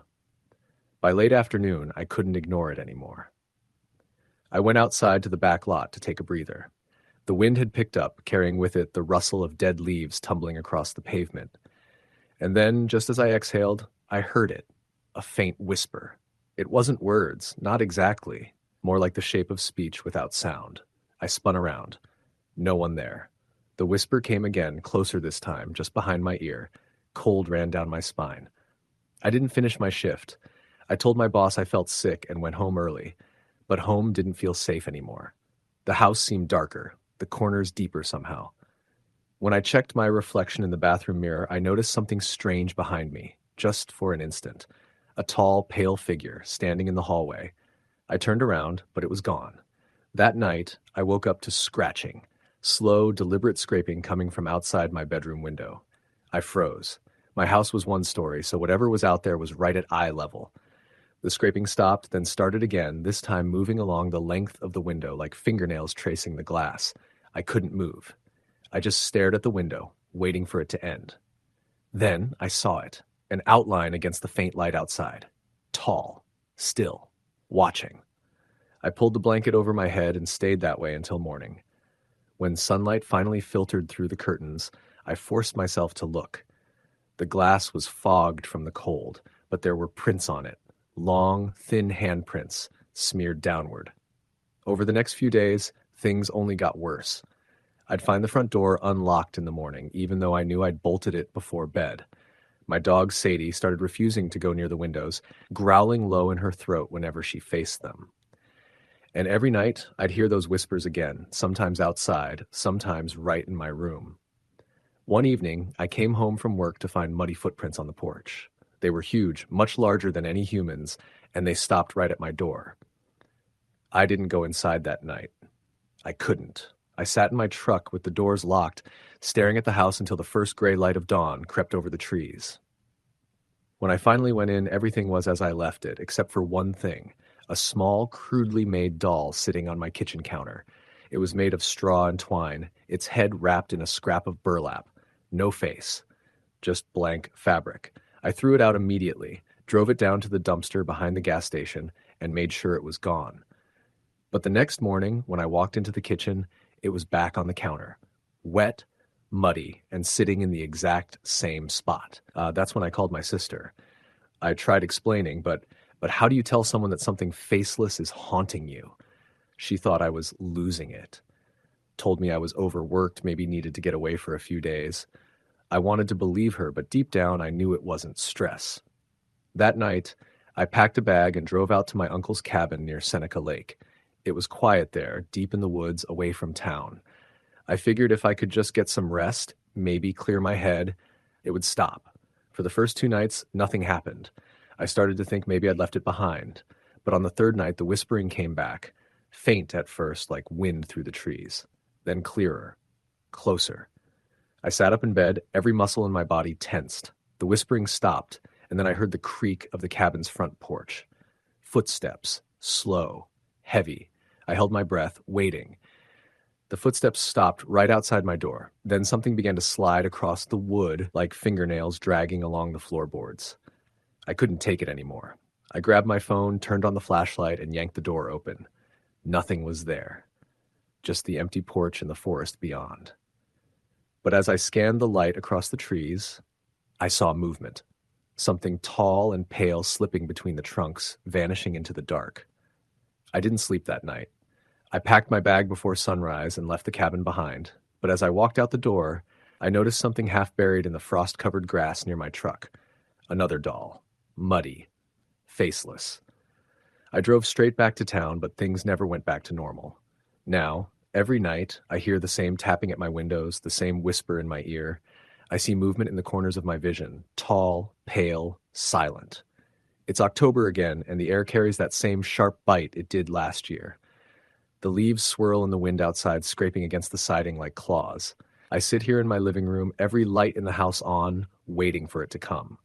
Because it always does. Sometimes I catch its reflection in the glass, standing behind me. Other times I wake up to find the doll sitting on the nightstand, wet leaves scattered across the floor beneath it. I've tried burning it, burying it, even driving miles out to throw it in a river, but no matter what I do, it finds its way back. And each time it returns, it's dirtier, heavier, as though it's carrying pieces of the places I've tried to leave it. I think it's getting closer now. The tapping has started again, gentle at first, like rain against the glass. But it isn't rain. The forecast is clear. I can see the faint outline of something through the curtain. It's tall, motionless, its head tilted to the side, watching. I don't think it ever left me.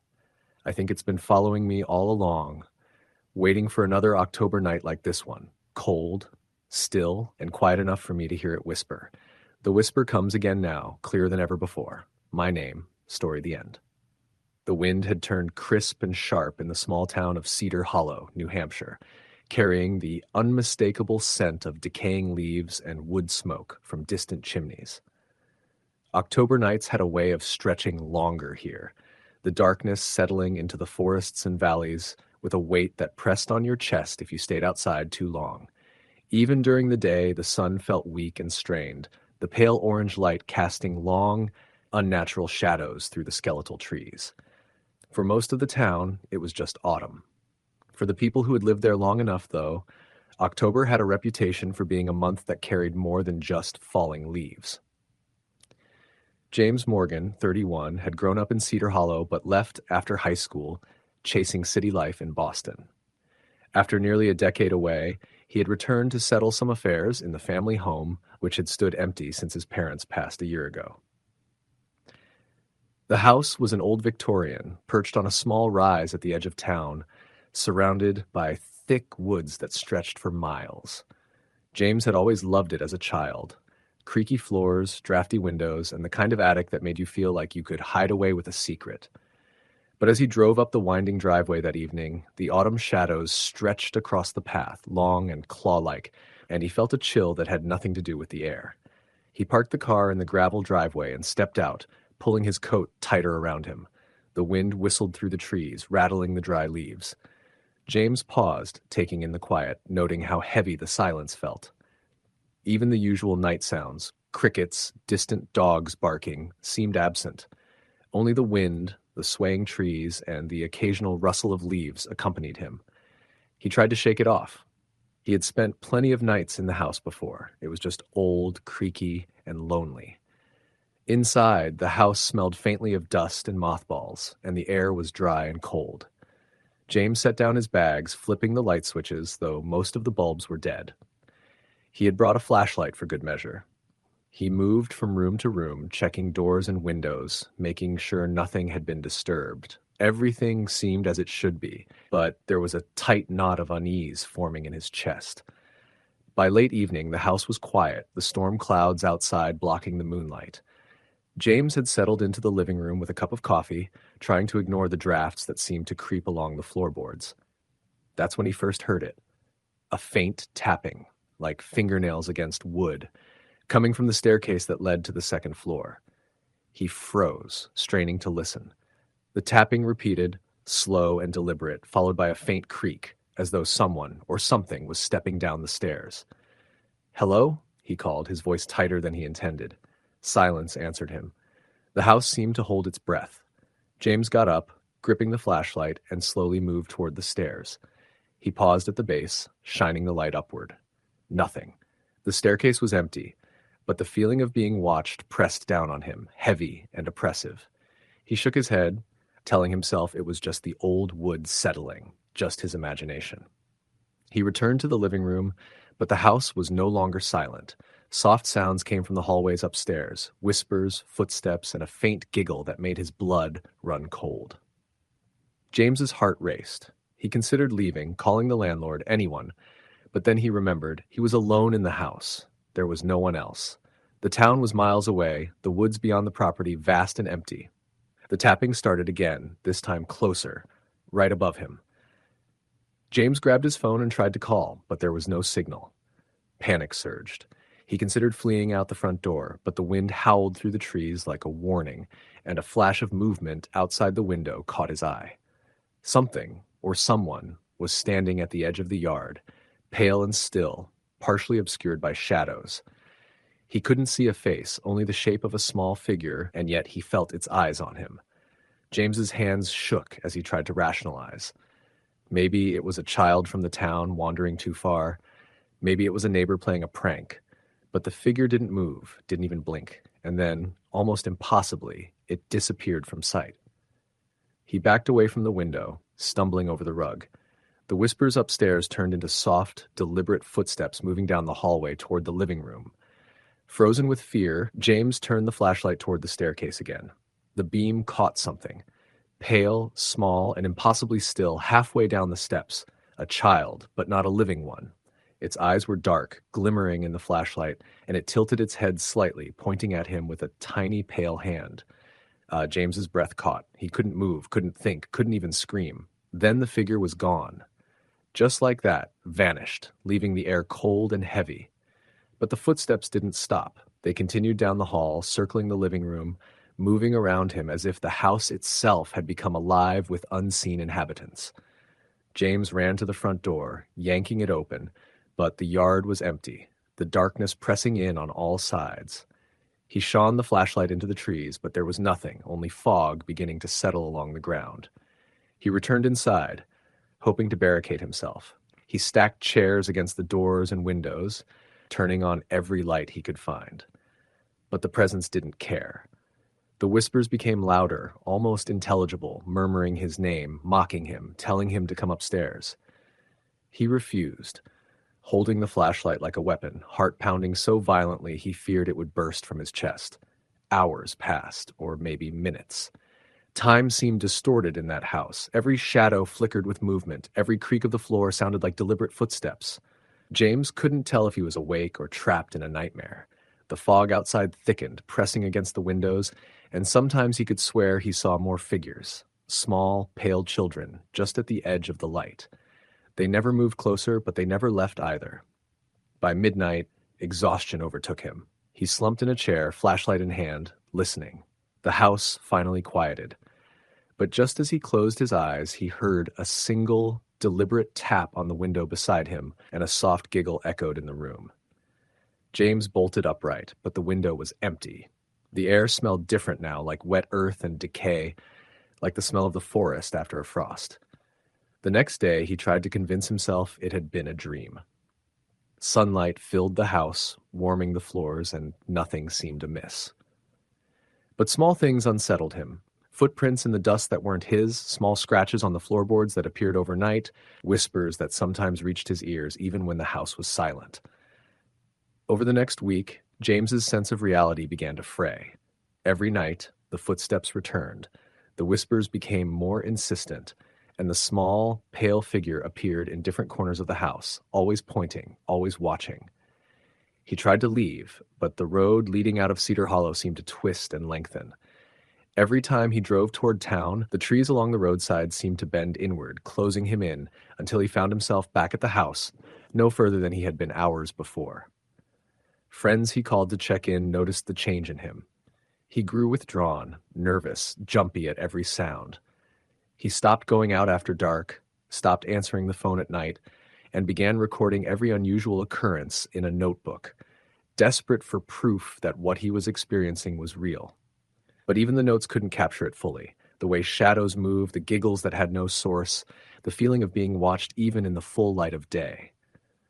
By mid-October, he realized he was trapped, not by doors or locks, but by the presence itself. The pale child or children weren't bound by walls or time.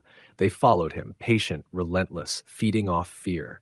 James tried to ignore them, tried to leave the house, tried to seek help from anyone, but the figures appeared everywhere. Outside the grocery store, at the edge of the woods when he jogged in daylight, in reflections on mirrors, always pointing, always watching. As the days passed, the town whispered. They noticed him walking down the street, pale, gaunt, muttering to himself. Some remembered the stories of the old Morgan house, of children lost in the forests decades ago, of unexplained disappearances every October. But James no longer cared. He only cared about surviving the night, avoiding the stairs, the corners, the shadows, and the small, pale hand that would always point at him. By the end of October, James had stopped leaving the house entirely. The windows were blacked out, the doors bolted, every possible measure taken to contain the presence. But at night, the footsteps continued. The whispers returned. The giggles echoed through the empty halls, and the figures, pale and dark-eyed, appeared in impossible places, always watching, always patient. Years went by. James never left the house for more than a day. The town came to treat the Morgan house as cursed, avoided it, whispered of the last living Morgan trapped inside. Every October, as the leaves fell and the wind grew sharp, neighbors would swear they saw small figures in the windows, pale faces staring out at the empty streets, tiny hands pointing in warning or accusation. James lived in that house for decades, never speaking to anyone beyond the occasional errand, never leaving after dark, every night haunted by the same figures, the same whispers, the same eyes that glimmered in the shadows. He had become a part of the house, as much as the walls, the floors, and the drafts that swept through the rooms. And every October, when the wind would rise, the fog would roll in, and the small, pale figures would return, patient and relentless, reminding him that some presences cannot be escaped, only endured. Even in the brightest sunlight, the feeling never left him. A shadow at the edge of his vision, a faint giggle in the hallway, the unmistakable sensation of being watched. It was constant. The Morgan house had claimed him long ago, and the children, the October children, were patient. Always patient. Always waiting for the fear that fueled them. Always ready to remind him that he was never truly alone. Story the end. The wind had a bitter edge that night, the kind that cut through coats and scarves and left skin raw even in layers. October in rural Vermont was always beautiful. Fiery leaves swirling over empty country roads, the skeletal branches of maples and oaks scratching at the sky. But that beauty had a sharp, isolating edge. For Jenna and Tyler Miller, it was their first real autumn in their new home, a small colonial farmhouse perched at the top of a hill with a view of the valley below. They had moved in at the beginning of September, chasing the idea of peace and quiet after years of cramped apartment living in Boston. The farmhouse had been vacant for over a decade, and though it needed repairs, they fell in love with its charm. The wraparound porch, the exposed wooden beams in the living room, the old brick fireplace that smelled faintly of soot and history. Their neighbors were scattered, more than a half-mile apart, and most of them kept to themselves. The first week of October had been warm enough for them to work on the garden, plant some fall bulbs, and pick apples from the few trees that survived the neglect. But by the second week, nights were growing colder, and the wind seemed to carry something else, a low, mournful whistle that threaded between the trees. It started subtly. Jenna was sitting on the porch one evening, a cup of tea in hand, watching the sun dip behind the hills when she heard a crunch in the gravel driveway. She looked up, expecting to see Tyler returning from the barn, but the yard was empty. The wind had shifted, carrying the faint smell of wet leaves and something else, earthy, metallic, like freshly turned soil. She shook her head and went back inside. By the next night, the noises were louder. Footsteps, slow, dragging, along the gravel, circling the house. Tyler insisted it was deer or a stray dog, but Jenna had the growing sense that something was out there, waiting.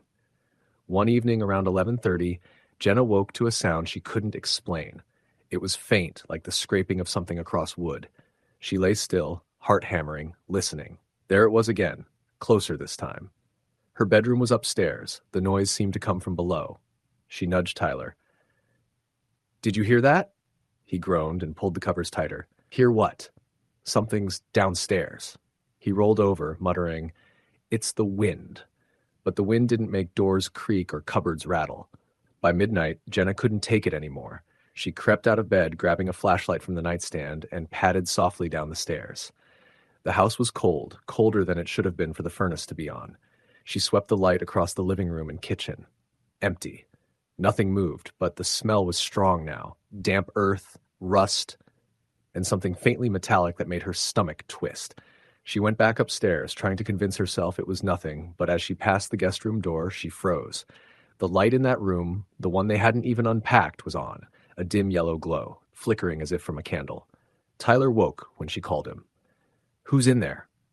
she whispered. "I don't know," he said, his voice tight. They approached together, hearts hammering, and peeked inside. The room was empty. No furniture, no candles, nothing but dust motes swirling in the air. But the window was open. A cold wind whipped the curtains into their faces. "Did you open this?" Jenna asked. "No," Tyler said. They closed the window, checked the locks, and went back to bed, trying to laugh off the unease. But the quiet was different now, heavy, like the house itself was holding its breath.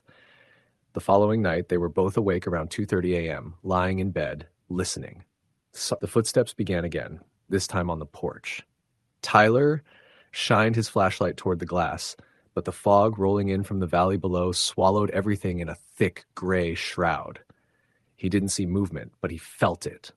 Something watching.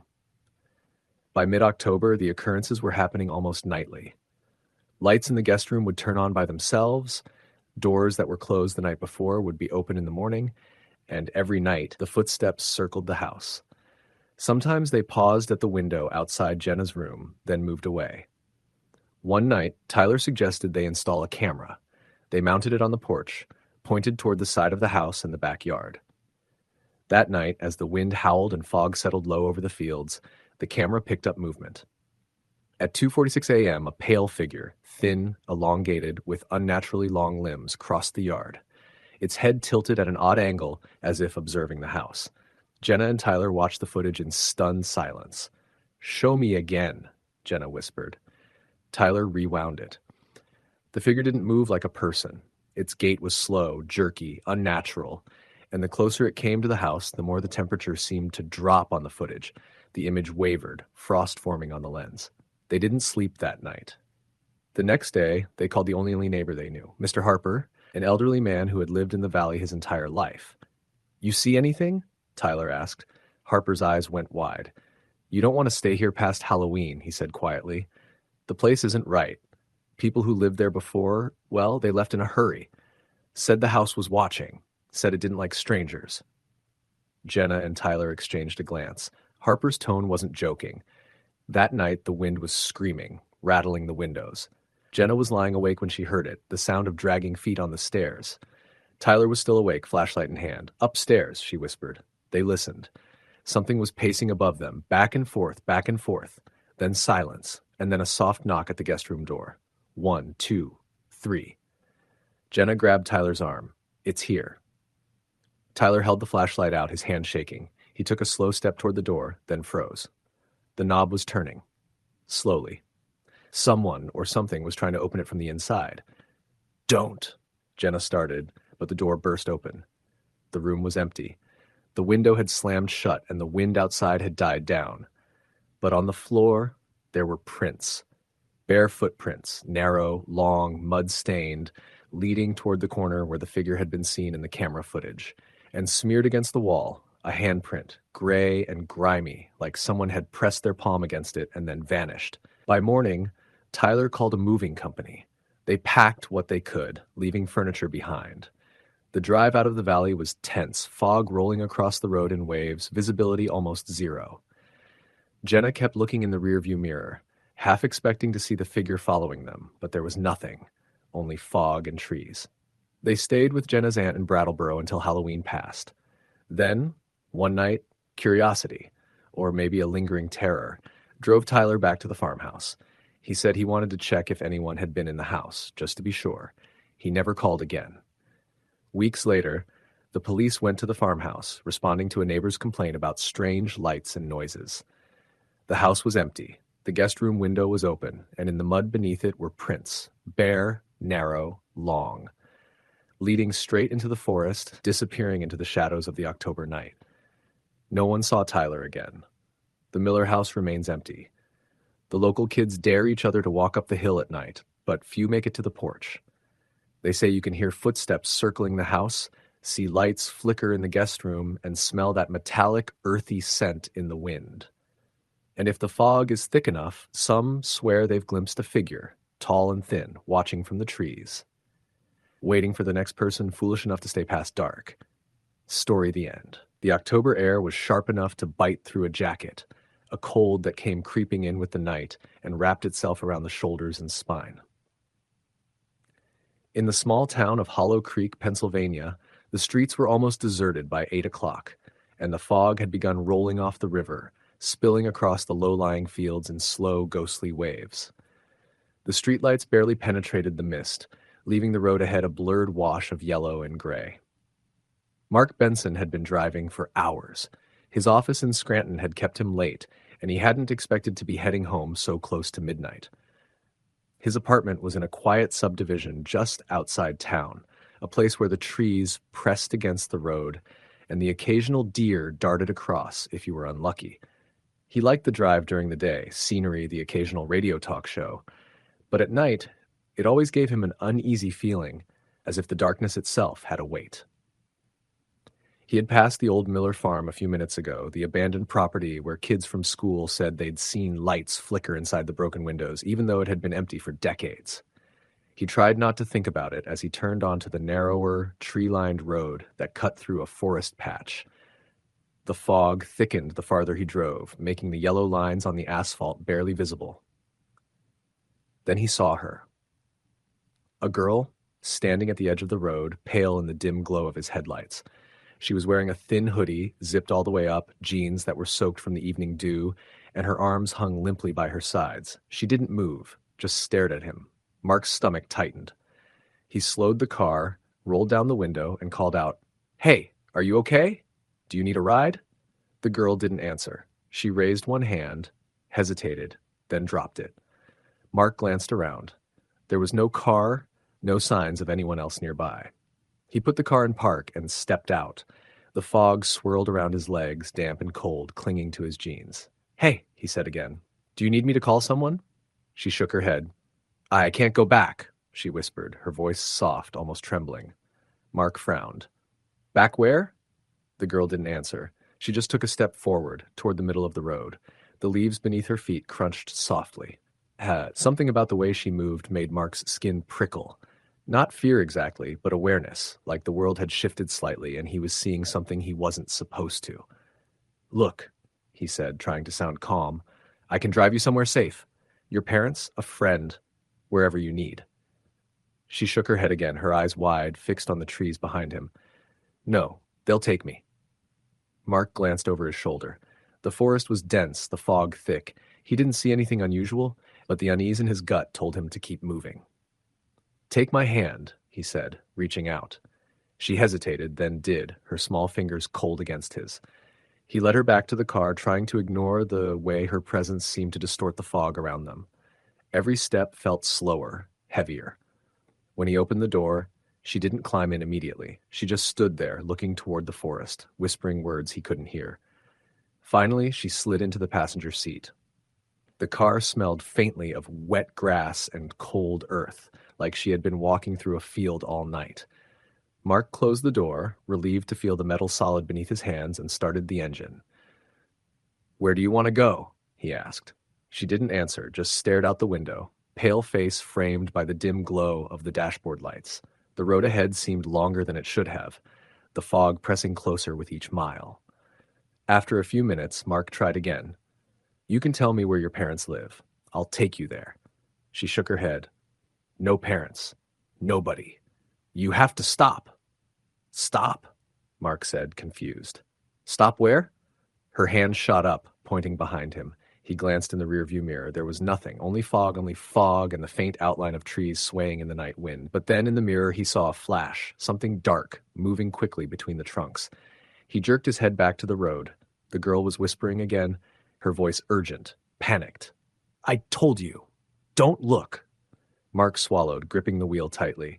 He couldn't see anything now, only the fog pressing in from all sides. He felt a weight in the car, like the air itself was heavier, thicker. The car sputtered, the headlights flickered, the engine coughed and died. Mark cursed, trying to restart it. Nothing. The fog was so dense now he could barely see a few feet ahead. He reached for his phone. No signal. The girl turned to him, eyes wide and dark in the dim cabin light. "They're here," she whispered. "Who? Who's here?" Mark demanded. "They've been waiting," she said, voice trembling. "Always waiting. They don't like people stopping." Mark's pulse hammered in his ears. "Stop talking like that. Who are they?" Her lips moved, but the words didn't come. Then she started pointing behind the car again. Mark looked, and in the swirling fog, he saw them. Figures standing along the road, too tall, too thin, their movements unnatural, swaying slightly as if carried by the wind. But the wind was still. Their heads were tilted, faces obscured by the mist, but Mark felt their eyes on him. He slammed the car door and ran toward the trees. The girl followed silently, her small hand gripping his. The fog seemed to thicken, wrapping around them like a net. Every step felt heavier than the last. He stumbled over roots and fallen branches, twisting his ankle, but he kept moving, pulling her with him.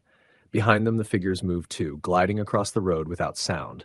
The rustle of leaves and the crack of twigs were the only noises Mark could hear. The fog swallowed everything else. They reached a small clearing, and Mark collapsed against an old stone wall, gasping for air. The girl knelt beside him, eyes wide, scanning the shadows. "They're still coming," she whispered. Mark tried to make sense of it. "We need to hide. There's a shed over there," he said, pointing to a dilapidated structure on the far side of the clearing. The girl nodded, and together they ran, diving inside, just as a figure emerged from the fog at the edge of the clearing. The shed smelled of rotting wood and dust. Mark pressed his back against the wall, heart pounding, listening. Outside, the fog seemed to hiss, and the figures moved slowly, methodically, circling the clearing. He could hear their soft, scraping steps on the dirt and leaves, coming closer, then retreating, almost playing with the boundaries of fear. Minutes, or maybe hours, passed. The girl shivered beside him, silent now, eyes fixed on the wall. Mark whispered her name, trying to keep her awake, to keep them both from succumbing to the panic that threatened to swallow them whole. Finally, the fog began to thin with the approach of dawn. The figures outside were gone. Mark exhaled shakily, relief and exhaustion mixing in a cold sweat. They waited until the sun had fully risen, then stumbled out of the shed. The road was empty, the fog lifted, leaving only wet leaves and the skeletal branches of trees. The car was gone, along with any trace of the figures, and the girl looked at Mark with a faint, eerie smile. "I have to go," she said softly, "but I'll be back." Mark wanted to ask where, to demand answers, but before he could speak, she turned and disappeared into the forest. He never saw her again, but every October when the fog rolls off the river and the leaves start to fall, he drives that road anyway. Always alone, always vigilant. And every year, on a cold October night, he swears he sees a pale figure standing at the edge of the road, waiting, watching, her hand raised, and he remembers the figures in the fog that no one else ever sees. Story the end. The October air in rural Vermont had that sharp, biting quality that made every breath feel like frost on the lungs. Leaves had turned and fallen in clumps of gold, copper, and deep brown, covering the narrow roads that wound through the countryside. The sun had disappeared behind clouds hours ago, and a damp fog began rolling in from the forested hills, swallowing the streetlights and leaving the small town of Ashwood nearly invisible. Sam Harrington had left work late again. He ran a small antique shop downtown, and October meant the shop stayed open longer to cater to tourists looking for seasonal decorations and curiosities. Tonight had been particularly busy, and by the time he locked the door and climbed into his truck, he felt the exhaustion pressing on his chest like a weight. His drive home should have been simple, 20 minutes along the winding country road. But tonight, something in the fog felt off. The road stretched ahead in a dark tunnel of trees, branches reaching over the pavement like skeletal fingers. Sam's headlights barely penetrated the mist, and the air smelled faintly of damp leaves and something else, something metallic. He shook it off as his imagination, a trick of too many long days and cold nights. As he rounded a bend near the edge of town, he saw her. A girl, standing alone by the side of the road, She looked no older than 16, wearing a light jacket and jeans, her long hair plastered to her face with moisture from the fog. She raised one hand in a tentative wave, and Sam's stomach tightened. His first thought was that she had broken down, maybe waiting for a parent or friend. He slowed and pulled the truck over. "Hey, are you okay?" he called, rolling down the window. The girl didn't answer. Her eyes were wide, dark, and fixed on the trees across the road, not on him. Something about the way she moved or didn't move made Sam uneasy. "Do you need a ride?" he asked. She turned her head slowly, just enough for Sam to see that her expression was hollow, almost lifeless. Then, in a voice barely above a whisper, she said, "I can't go back." Sam frowned. "Back where?" She didn't answer. She only stepped closer to the road, the wet leaves crunching under her shoes. Her arm rose slightly, pointing in the direction of the forest. Sam's gut told him to call the police to drive away, but the instinct to help someone in trouble overpowered it. "All right," he said slowly. "I'll take a look. You stay here." He got out of the truck, the cold biting through his jacket immediately, and walked toward the fog-enshrouded edge of the trees. The leaves were slick, and every step made a loud squelching sound. A narrow trail led into the forest, and as he stepped onto it, he realized that the world had changed. The fog seemed thicker, and the muffled sounds of the road behind him were gone. The only thing he could hear was the low hum of his own breathing and the damp rustle of leaves underfoot. The trail wound deeper than Sam expected. After a few minutes, he came to a clearing and froze. There, in the center, was a small, crumbling stone well. He'd passed it before on drives through the area, but never noticed it closely. The girl was standing near it, staring down into its dark mouth. Her hair swirled in the mist like black smoke, and the way she leaned over the edge made Sam's stomach twist. "Hey," he said, taking another cautious step forward. "What's going on? Are you okay?" She didn't respond, only turned her head slowly, eyes reflecting something in the dim light, something impossible. A shadow moved across the forest behind her, quick and fluid, and Sam's heart jumped. He squinted into the fog, trying to see what it was, but it vanished as soon as he looked directly at it. Suddenly the girl's body went rigid. She took a step back, her lips trembling. "They're coming," she whispered. "Who?" Sam asked, swallowing hard. The girl didn't answer. The fog thickened, and Sam felt a weight pressing down on him like the night itself had become solid. Then he heard it, the soft, deliberate crunch of leaves behind him. Someone, or something, was moving through the woods. He turned quickly. A figure emerged from the mist, too tall, too thin, with limbs that seemed unnaturally long, its head tilted at an impossible angle as it glided toward him. Sam stumbled backward, heart racing, and grabbed the girl's arm. "Run!" he shouted. They sprinted back toward the truck, the fog swirling around them like smoke. Behind them, the figure moved silently, impossibly fast, closing the distance with every step. Sam could hear the faint scrape of its claws against the trees, a sound that made his skin crawl. They reached the road, and Sam threw open the truck door, shoving the girl inside. She collapsed onto the passenger seat, shivering. He turned the key, and the engine roared to life. "Drive!" she gasped. Sam slammed the truck into gear and floored it, the tires skidding over wet leaves. The fog seemed to resist them, pressing closer, but he kept going, eyes glued to the road. When he finally looked in the rearview mirror, the figure was gone. The girl didn't speak for a long time, only staring out the window at the fog rolling past. Finally, she said, "You shouldn't have stopped." "What do you mean?" Sam asked, voice shaking. "They follow," she whispered. "Anyone who stops, they follow. You should have kept driving."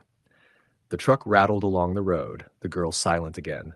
Sam wanted to ask more, to demand answers, but he didn't. By the time they reached the edge of Ashwood, the first faint light of dawn was brushing the rooftops. The girl slid out of the truck without a word and disappeared into the mist along the sidewalk. Sam parked in front of his apartment, still shaking, trying to convince himself it had all been a dream. But when he stepped outside, he saw something that made him stop cold. On the passenger side window was a faint, damp handprint. Small, delicate, just like the girl's. And written in the condensation, barely visible in the morning light, were the words, "See you tonight." He never saw her again, but every October, when the fog rolls in and the leaves fall thick and fast, Sam drives that same road. He never stops anymore, he never helps, but he always feels her watching him from the mist, and he knows the figures are still out there, waiting for the next person foolish enough to stop. Story the end. It started with the wind. That dry, icy wind that cuts through the trees in late October, carrying with it the smell of damp leaves and decaying wood. I had just moved into a small, isolated house in the hills outside of Asheville, North Carolina. I wanted quiet, solitude, and the kind of autumn nights that made your lungs ache with cold air.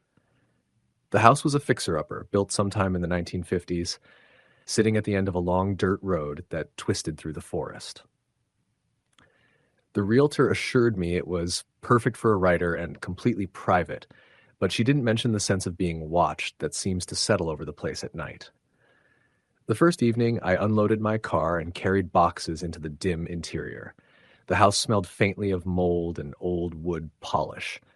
Outside, the trees swayed and whispered against each other, their skeletal branches scratching the sky.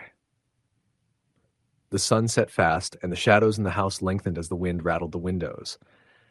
I tried to shake off the unease, attributing it to fatigue and the stark isolation. I lit the fireplace in the living room, the flames casting uneven light across the walls, and tried to make the space feel homey. By the time I crawled into bed that night, I thought I was alone. I remember lying there, listening to the wind and the occasional groan of the old wooden frame of the house, when I heard it, a soft tap at the front door. One tap. Then silence. My heart started pounding. I told myself it was the wind, a branch hitting the porch, anything but the truth. Someone or something was at the door. Sleep didn't come easily. Every time I closed my eyes, I imagined shapes moving in the corners of the room, shadows that didn't belong. By the time dawn broke, I was exhausted, but I told myself the first night alone in a new place was always unsettling. Over the next few days, the noises increased. It began with small things. A book out of place, a chair slightly turned, keys moved from the counter to the sink. At first, I convinced myself I had done it and forgotten. But then came the sounds, footsteps upstairs, even though I lived in a one-story house, and whispers outside my bedroom window. The whispers didn't speak words, not at first, just faint murmurs, almost as if someone were testing whether I was awake. One night, around midnight, I woke to a creaking floorboard near the fireplace. The logs were undisturbed, but the sound of movement felt deliberate, heavy. I grabbed a flashlight and stepped out into the living room. Nothing. I shone the light into every corner, every shadowed nook, but the room was empty. Then I noticed the footprints, muddy, large, and unmistakably human, crossing the hardwood floor and disappearing toward the back door. My blood ran cold. The door was locked. I hadn't opened it. The following days were a blur of fear and disbelief. I installed cameras outside, thinking that if someone was truly around, I could catch them. The first night, nothing appeared, but on the second, the footage froze for several seconds and then showed a figure standing at the edge of the forest behind my house. Tall, black, featureless, as though someone had worn a coat that swallowed all light. I stared at it, frozen, before it moved a single step closer and disappeared behind the trees. I tried to leave the house after that, but each attempt felt thwarted. The car wouldn't start, or I would find a tree had fallen across the driveway, blocking my way. I called neighbors, but no one lived close enough to help. The isolation I had sought became a trap. By the second week, I was too terrified to sleep. Every time I dozed off, I woke to the sound of breathing in the corners of the room. Sometimes it was soft, almost intimate. Other times it was harsh and ragged, like it had been holding in anger for decades. One night, I woke to see a shadowy figure standing at the foot of my bed. I froze, heart hammering, unable to move. The figure didn't speak, but I could feel it watching me, weighing me, waiting. After what felt like hours, it vanished, leaving only a faint chill in its wake. I began to notice patterns. The noises came in cycles, always starting around midnight and growing more intense until the early hours of the morning. I could hear scratching at the windows, soft tapping on walls, and sometimes the sound of walking in the attic. The attic had no stairs. It was a sealed space, yet the sounds persisted. One night I found a notebook in the living room, one I hadn't placed there.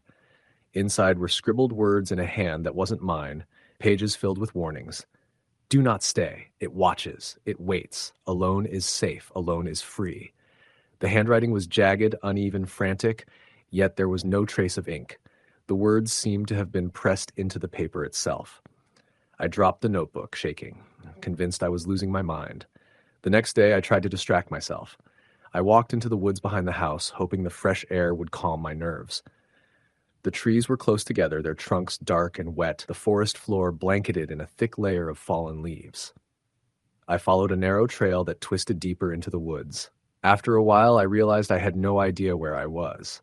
The trail circled back on itself, the same trees appearing again and again, as if the forest itself were shifting. Then I saw them. Markings on the bark of several trees, symbols carved in a crude, jagged hand. They looked like letters, but twisted and unfamiliar. My stomach churned. I turned to leave and noticed something that made my blood run cold. Footprints in the damp soil leading off the trail and toward the cabin. They were enormous, far larger than any human foot, and they didn't belong to me. I ran, crashing through the undergrowth, my flashlight swinging wildly, branches whipping my face. When I reached the cabin, I slammed the door and locked it. Inside, I could hear the whispers again, closer, circling the house.